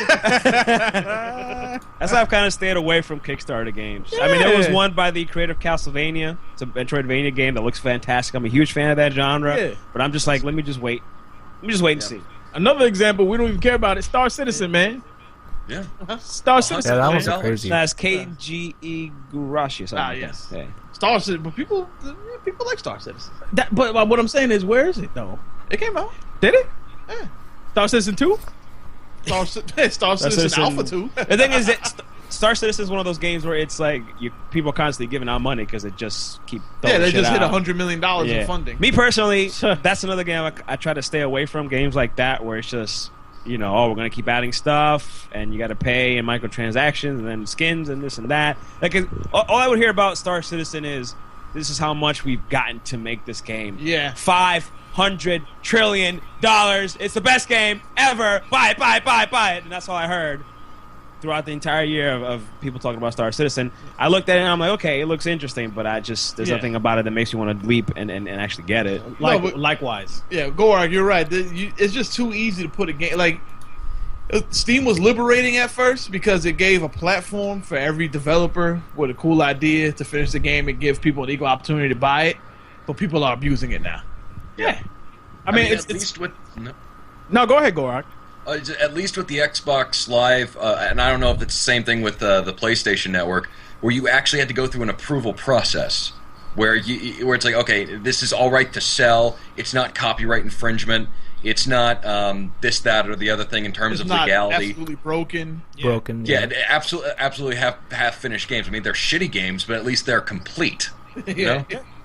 I mean, you definitely see that on the mobile front too, man. The oversaturation of some of these games, like to the point where if you're working on an app for a mobile game, it's like you'll be lucky if you get a couple purchases on it because it's oversaturated. And likewise, you see the same with Steam. People are taking advantage of it, and they're messing up what could have been a good thing for gamers and developers. Yeah. And I mean, there's it's interesting. Valve's doing there was nothing. Yeah, Valve's just standing back. They don't even have custom. Valve doesn't even have customer freaking service yet. You don't understand. They need to make more hats. What a Right. joke! Freaking Team Fortress 2. I mean, What a freaking joke, we know a guy. We're not going to put his name out there, but he had a game up on Steam, and because of something he tweeted out, Valve just kind of snatched the game off the marketplace without even any sort of process or appeal or anything like that. I mean, That's it. That is exactly it. Because when they only care about saving face when the public gets wind of it. Because for Hatred, they didn't care about the approval process of when it was greenlit and when it was being developed. But when people started saying, like, this is kind of fucking insensitive, especially with how many school shootings we have and public shootings that we have in this country, they pulled it off. And people were like, oh, so you only do it now because the public actually is interested in this. And then they said, fine, we'll put it back on.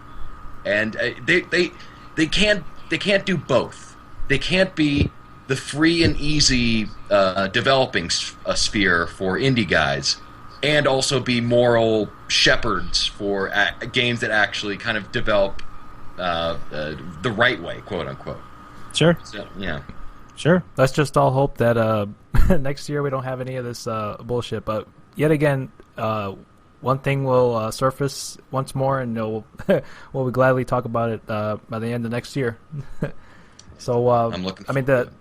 the last thing we could top off the discussion, fellas, is our game of the year. Game of the year. Game of the year. Now, question. I missed out on some of these games in terms of playing them. Your game of the year. My game. Just yeah. your game of the year. What you feel is what you got most out of your money. We're not going to judge you. Not too bad. Not too bad. I mean, Yeah, we'll try not to. honestly, I'd rather listen to what you guys have to say because I'm a little torn right now. I'm a little torn. My game of the year is Cybernator for the Super Nintendo Entertainment System. God damn it, shit. stole mine. No, but seriously, you guys never played that? Never. No. Oh, It was a Konami game, actually. That was A Konami game. Konami game. It was a mixture Konami. of Gradia and Contra. It was a fun game back in the day. That's a nice. Because I failed to mention it in the conversation we had about. I saw it. I saw the box and I was like, let me try that out, and I actually liked it a lot. But anyway, game of the year. Game of the year, boys. 2006, 15. Voice from the I future. don't know if you're 1 year ahead or if you're 9 years behind. Listen. I'm like It's hard to tell with you. I'm like the Sentry from Marvel. A blatant copy off? God, or something great at least. Something great. Who's going first? I took a potion. Okay, anyway. I'm going first. I'm going first. My game of the year, 2015. You already know the answer. Yeah, I know the answer. The answer is rum roll. Rum roll. Rum roll. Rum roll. No drum roll, but I need a rum roll. A rum. What's a rum roll? Bring out the That's what rum. Gorak does after he's naked on the boat. Where the hell am I? My mouth tastes like cigarettes. But I'm going to have to give it to The Witcher 3. The Witcher. Shocker. Mind-blowing picks here, guys. I don't think there's any game that I got more of my money's worth than The Witcher 3 this year. Sure. Like, I played the shit out of that game, and I still have a lot left to play. I don't know. I mean, it's hard for me to find things I didn't like about the game. Yeah. I mean, I guess there were a few glitches here and there, but what game doesn't have glitches? Indeed. I mean, I guess part of the story seemed like we were kind of dilly-dallying, but I mean, again, a lot of games do that as well. Yeah. You don't need to defend your position. Just tell us what you love about it, man. I'm just talking about everything there. I just want to put out those few things I didn't like. But other than that, it was a fantastic experience. It was a whole experience. It wasn't just that it was fun, but that was a great story, great RPG. It was just challenging. It was fun. It was engrossing. I thought about it. Like, my days were The Witcher 3, and when I wasn't playing The Witcher 3, I thought about how long I have left until I can go back and play The Witcher 3. That's how much I enjoy playing The Witcher 3. And I can't wait till I go back to it. Fair enough. Sometime next year. So it was fucking fantastic. Well, same sentiments with me, with Boyce here about the Witcher 3 is my game of the year, as it was kind of the year before or so when The Witcher 2 came out for the consoles, actually. So I absolutely love the lore of The Witcher. I mean, so far enough that I have the books, and I'll be getting a Witcher 3 tattoo tomorrow. So that's another announcement. Of who and where are you putting it? It's on my forearm. I'm gonna get the Witcher pendant, the wolf. The wolf? On the the wolf forearm, pendant. you said. He's your School of the Wolf, I see. The School of the Wolf, man. School. No, it's just overall a great game. Like, I didn't feel like I was doing the same thing twice. It just, everything felt important, and even the side quests, like unlike other RPGs, the side quests felt as well written and as important as the main quest. And there were a lot of them, like there were absurd amount. Absurd amount, and I still have like some hidden areas, the question marks still all over the goddamn map. And, and it's still, even by the end of the game, I wanted to play more, and the DLC just, even without the DLC, it still solidifies it as a great game of the year to play. Just in all aspects, it's not the most perfect game in the world, but it's like the best game of this year for just in terms of every single thing. Voice acting, presentation, the gameplay solid. The story is the morality choices that they make with the choices you do. Like, a lot of it is not as apparent as your, say, BioWare's or Telltale's. Like, a lot of these choices end up biting you in the ass, so you don't see them really make an impact or a whole lot of an impact later on in the game. So I just like that approach they took with it. Also, let's mention that not like the improvement from the second one to the third one. You don't really see those kinds of leaps forward in a game. That's a good point. It's just they're completely different games. Visually stunning too. Yes, it felt. Yeah, I mean, it felt the same way as like transitioning from Mass Effect 1 to Mass Effect 2. Not at all. You feel that way? It felt like, in a way, it felt a little bit the same. Mass compared Effect to what 2 they did. Was more streamlined, yes, but I you know what I mean. Witcher 3 was open you know what world he RPG. means, man. Yeah. He's talking about like the changes in gameplay, the graphically, right? Like graphically, like Mass Effect 2 vastly improved on 1. Like, it's almost shocking the improvement that was made. Primarily that, and just they didn't try to nickel and dime you. Like, everything, even the free DLC they gave you was just well worth it. Sure. It wasn't even necessary for them, and just on a side note, CD Projekt Red will be the developer of the year for me. Yeah, as well. Just to throw that in there. Well deserved from CD Projekt Red, by the way, in that respect. Indeed. I'll give CD Projekt Red Developer of the Year just for writing me that nice note when I opened The Witcher 3. Yeah, I opened up for buying The Witcher 3. Yeah, I opened up my case, man. I had buyer's remorse, like I said, because I bought it on discount. Like, damn it, I should have bought it for full price, man. These guys need the money. How often do you say that, right? Yeah, I know. Never. I never say that. But for the next one, then. Yeah, I mean, I'm gonna. Yeah, I'll definitely play. I don't know about that. I can't make no promises about something I ain't never seen. You know what I'm saying? That come on, man. That's it's a trap. You know what I mean? Shout out to Star Wars. It's a trap. So we got 2 Witcher 3 so far. Yep. I'm gonna buck the trend. Okay. And I mean, obviously, I haven't played Witcher 3, and I'm sure that it would no doubt be in the running if it was me. With every game that's come out this year, if I could have had experience with them. But Right. I'm gonna buck the trend by saying Bloodborne. And that's because Bloodborne attracted me in a way that I didn't expect a game like Bloodborne to attract me. I like heavy story in my games. I'm definitely attracted to RPG elements, which is why undoubtedly I'd be drawn to The Witcher. But something about Bloodborne and the combat and the visceralness and just how immersive the environment was. How scary and how beautiful Yharnam was at the same time. I don't know, man. It just engulfed me and surprised me, and that to me is like the biggest thing. I'm not often surprised when I play a game. For the most part, when I buy a game, I have an educated guess as to what it's gonna be. Red will give me an opinion. Boyce will give me an opinion on a game or a franchise, and friends of mine will give me opinions on games and series. And I'm like, all right, that sounds something I would like. Boyce told me about Bloodborne and the Souls games, and I was like, I don't know. He gave me Demon Souls to try out. I was like, this is cool. Tried Bloodborne and loved that game, and I cannot wait to go back to it. That's gonna be my pick for this year. Game of the year, Bloodborne, just because it's different. And it was also a lot of fun playing at the same time with everybody else, kind of discovering that game. Absolutely. That's something that's pretty unique to the Souls games, where no one knows what's going on in those games. No one knows all of the secrets and everything, and everyone's discovering them at the same time. I went on mad wikis and I went on mad links that boy sent me just to read up on some of the things in that universe, and the fact that there's so much story hidden in the item description for some of the items that you get. You get an item from a boss that you killed, and it gives an explanation of that person's backstory, which adds to the overall story of what exactly is going on. It's an interest. It's like hiding, gems in like sand, and you're walking down the beach and you randomly just see a sparkle in the sand. You're like, holy shit! You pick it up, and I don't know, man. It just keeps you.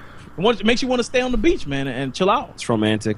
Yeah, hey, man. Long walks on the beach. The game is very hard to kind of spoil as well, and it's also one of those very few games that even if you watch a walkthrough of how to beat a boss, you still need to do it. It's not as easy as doing a puzzle. Walkthrough means nothing in that game. That's a good point because you need to feel it. The only way you can go through a walkthrough and be better at the game afterwards, is if you use some VR shit and were able to use the person's thumbs at the same time. Yeah, and normally I go into spoiler alert mode with games like that where I don't want to. I'm careful and cautious as to what I'm seeing. But I watched a ton of streams for that game, man. I didn't care.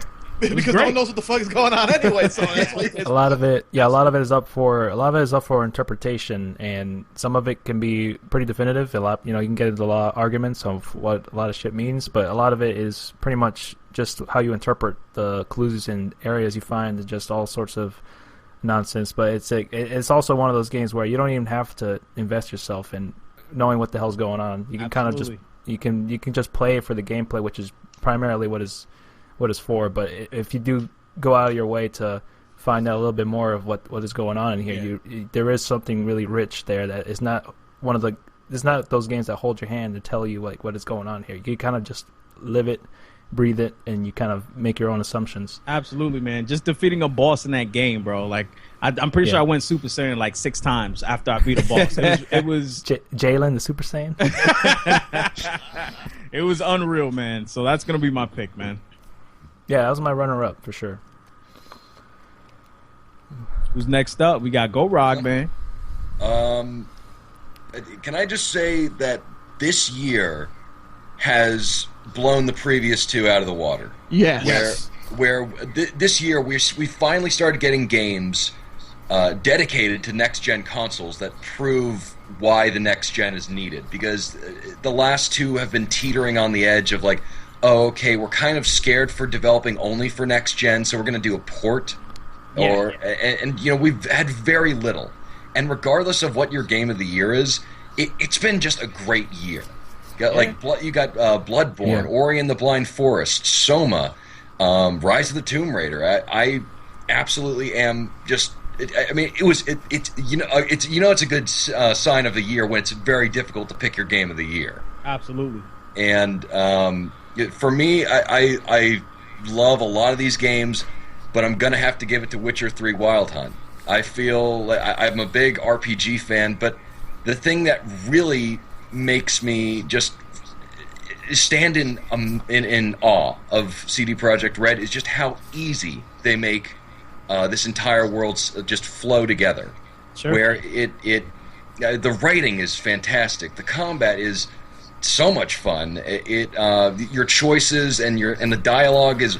It's not like between good and bad RPGs this year. Fallout 4 showed how RPGs can kind of stumble a little bit, and Witcher 3 showed how it can be great. Where Fallout 4, there's not a lot of mission variety. A lot of the dialogue is just connective tissue between missions, and a lot of the characters, unless they are companions, are pretty forgettable. Whereas, there's one of my favorite things in Witcher. One of my favorite missions in Witcher 3 is just helping this woman pick up and put down shrines for their religion that some punks are just knocking over. And it's just like, wow, this doesn't have to end in a violent bloodbath like almost every single Fallout 4 mission. It can end in a dialogue option. You could pay somebody off. And what's amazing is just a lot of these choices have their influences are almost invisible at times. But it's not only that, but sometimes they will go that route. Sometimes it'll be like, oh no, you got to help this woman get this purse snatcher, get the purse snatcher away from her. And then it'll be like, oh, okay. But then sometimes it'll be like that, and then you realize that, like, oh, she actually doesn't want your help. Or, oh, the purse snatcher was doing that to feed his family, and now his family's going to starve. Yeah. And it's just, you don't know where your choices will lead. And that's what I absolutely love about this game. It's got this fantastic universe, great acting, fantastic dialogue. It's hands down one of my favorite RPGs of all time, and maybe one of my favorite games of all time. I'm definitely got to give this to Witcher 3. Yeah, I mean, it seems to have raised the bar on the idea of a choose-your-own-adventure game. You know what I mean? Where you can make your own... I mean, they lay out these options before you, but the options almost seem infinite based on the directions that the options can take and the choices you make can take. Yeah, oh my gosh, yeah. It's you really pause for sometimes thinking about, like, your decision, like, what should I do? Is this the right thing to do? Sure. And sometimes they're timed. I mean, sometimes you got to make a snap decision, just like, either kill this person or not. Yeah. Mm-hmm. Yeah, and once again, 2015, fantastic year in video games, and I hope that 2016 beats it. Absolutely. Same here. That's all we can hope for. It might. There's some games that are announced that if they all combine, they live up to their potential. 2016 is going to be a good ass year too. Definitely. Oh, yeah. But for me, it's Witcher. The best game this year is The Witcher 3. Bar none. You guys are right. But I haven't played enough of it personally to put it at the top of my list, like favorite games of all time. I know it's going to be up there when I actually finish it. Same here. But only 10, 15 hours in. That's I can't fair. just put it right there. So just for me, in terms of games that I put all my time into, in terms of the games I had the most fun playing, it had to be Fallout 4 for me. Because Gorog, you went down with, like, compared to Fallout 3 in New Vegas, you kind of outline all the stumbles the game takes. The dialogue options. I did not care that much for Fallout 4. We're both on the same boat. For me, I don't know what it was, but as soon as I got that game, as soon as I started playing, I just had to keep going back to it. I didn't even spend much time doing the story.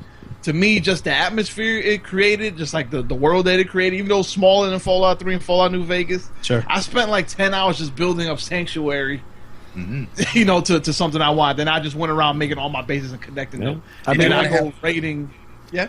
Did you want to have the Sims music playing in the background while you're? I wish. I wish, because Diamond That's City Radio has like 3 fucking songs. They play the same thing over and over again. No, I don't know. Just something about that game pulled me back. Yeah, it's hard to resist that post-apocalyptic retro Americana charm.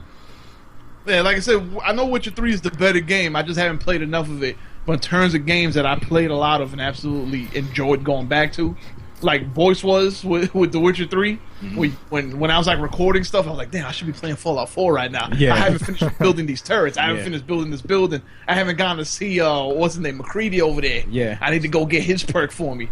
It's just I like when games don't give me much of a story. Sometimes I prefer it that way.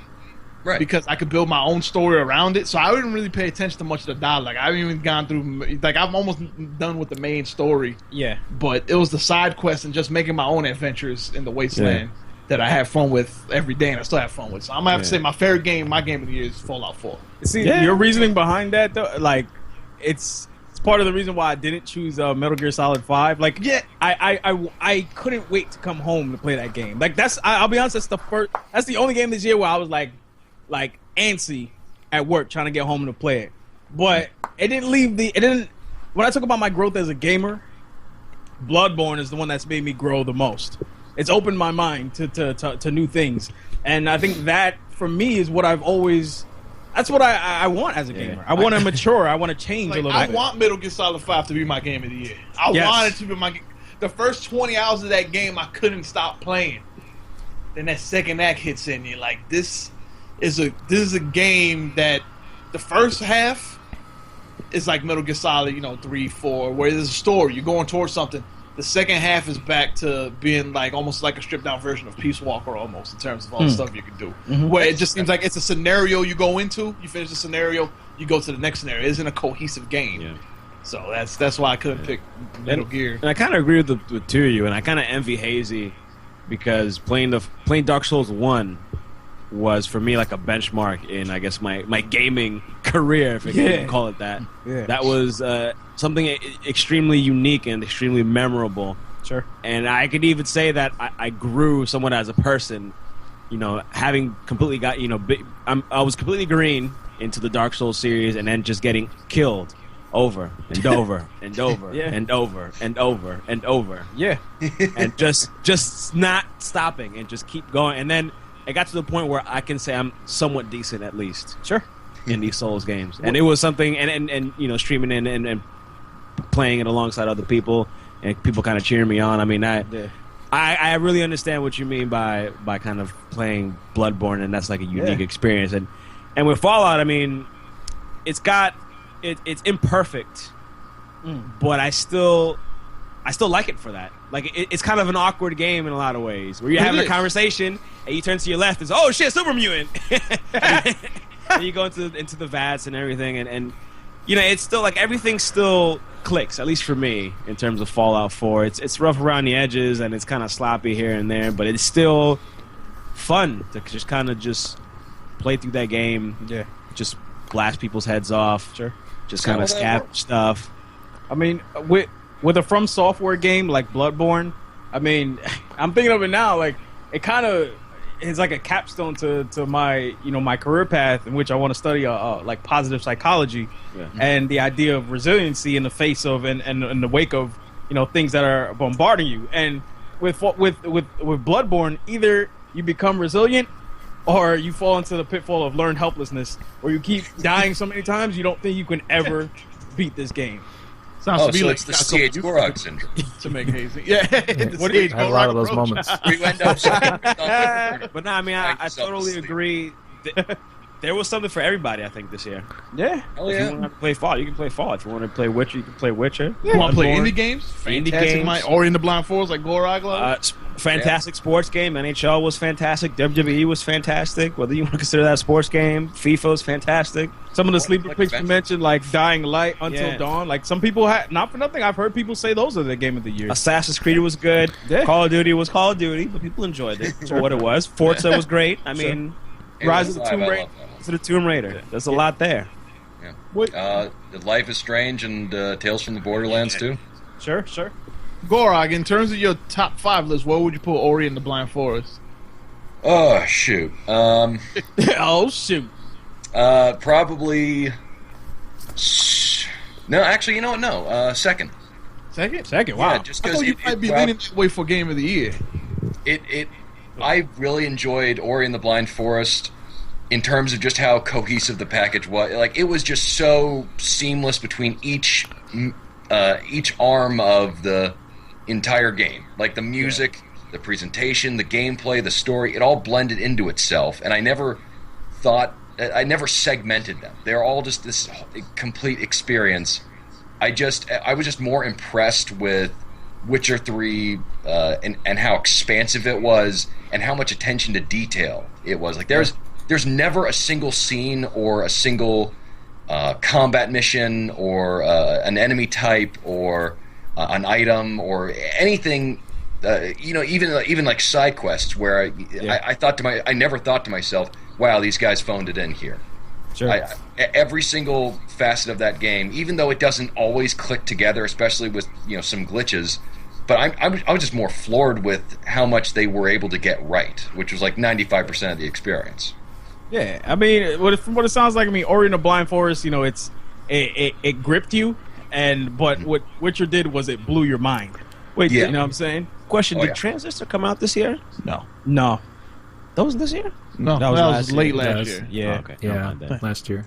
Yeah. I'm probably the only one who actually... No, go ahead.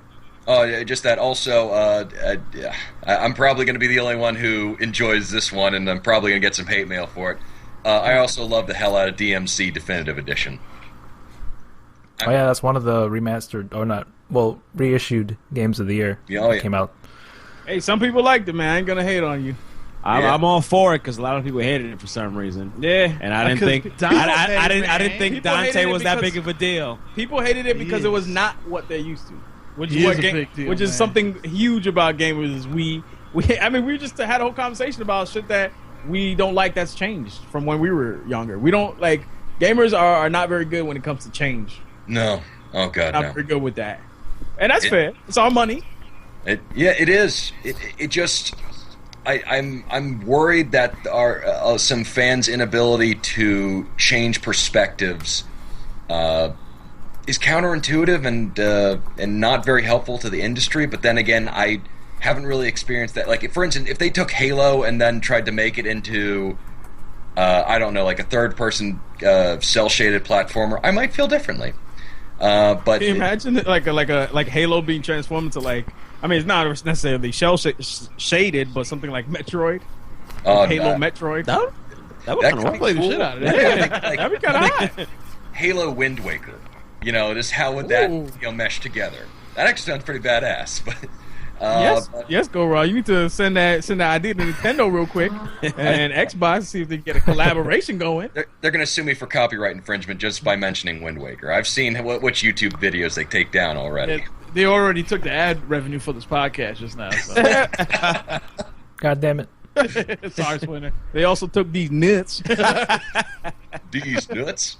2015. Well, we can all agree it's been a wonderful year for games. Just as much as Boy said to his sentiments. There was a lot of great games out for anybody. For everybody.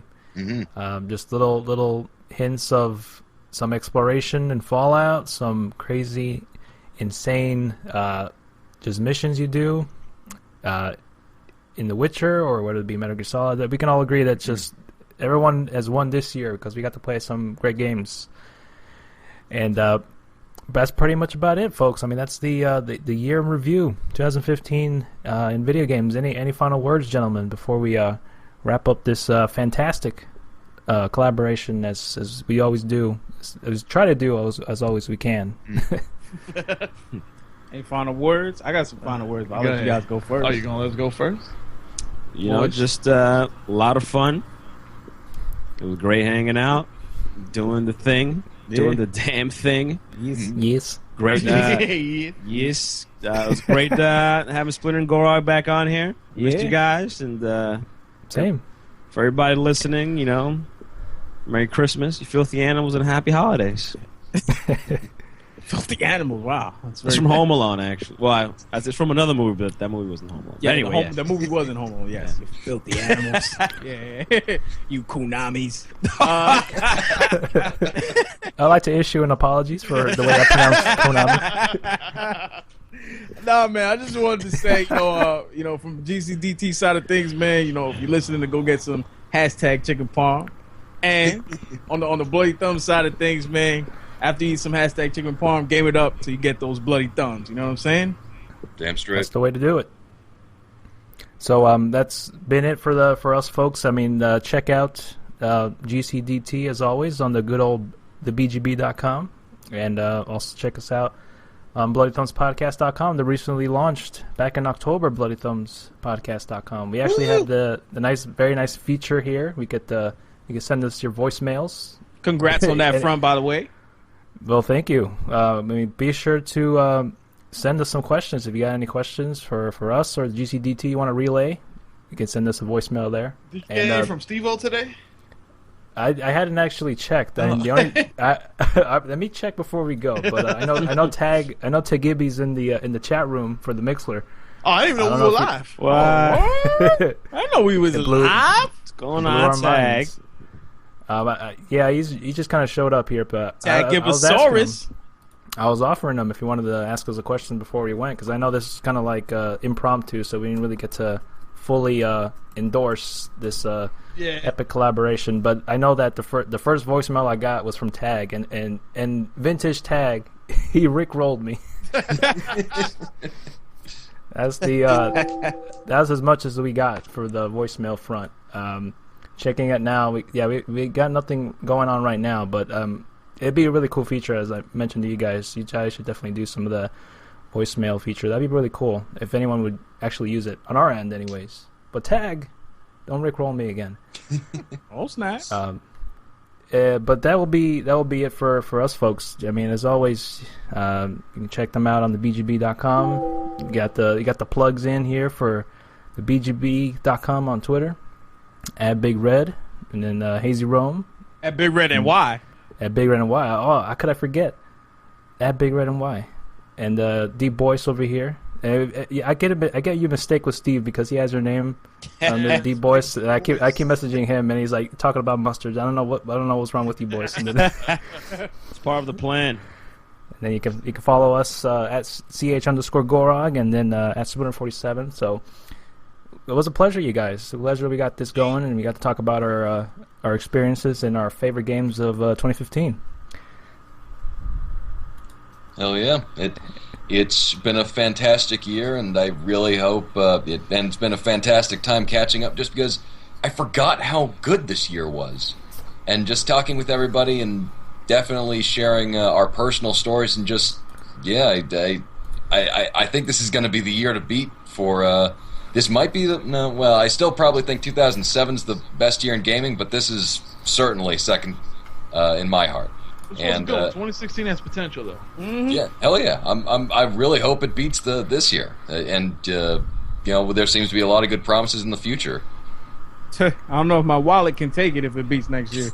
It beats this year. Well, that's a good problem to have then. Indeed. But that is our 2015. Discussion in the year of gaming, folks. We want to wish you Merry Happy Holidays, Happy Festivus, Kwanzaa. What's all the other holidays? Kwanzaa, Festivus, Hanukkah, Festivus, Hanukkah, Christmas, non-denominational celebrations. Happy New Year. That's true. Yeah. Happy Festival of Lights. You know what I'm saying? Feliz Navidad. Happy Feliz Life Day. Navidad. If we're watching the Star Wars Christmas special. God bless Jesus. Maybe God bless Jesus. We're gonna need to get on some Star Wars, The Force Awakens too. Oh yeah. Yeah. Look forward to talking about that if we ever get around to it. Mm-hmm. Yeah. So that's it, folks. Thank you so much for listening, and we'll see you. I don't know what you guys' schedule is for the next few weeks, but we may not be, for us anyways, we may not be back till the freaking new year. It may be the same for us. We got to see. Possibly. Yeah, I still have a bloody thumbs I haven't even posted that we did because I got so busy. So double the content this week. Yeah. But take it easy, folks. Thank you guys again for joining us, taking the time out of your lovely schedule, and to go against you guys. I go hashtag Chicken Alfredo. Oh, get the fook out of here with that. Get the fook out of here with Chicken that. Alfredo's pretty damn good. Not as good as a hashtag chicken parm, man. I don't know. They're 1A, 1B with me. Nah, man, that's let us know what you guys that's think. That's 1A and D league. I got your back. That's 1A Oh, right. league for me. But yeah, let us know what you think. Hashtag Chicken Parm or hashtag Chicken Alfredo. Let the people decide. They This already is all decided. It's that hashtag chicken parm, man. the democracy right here. You making a mockery. Oh my Food. goodness. Chicken Alfredo. But take it easy, folks. Have a good one. Say goodbye, everybody. Bye, everybody. Peace. Signing out. See you later. Ballin'.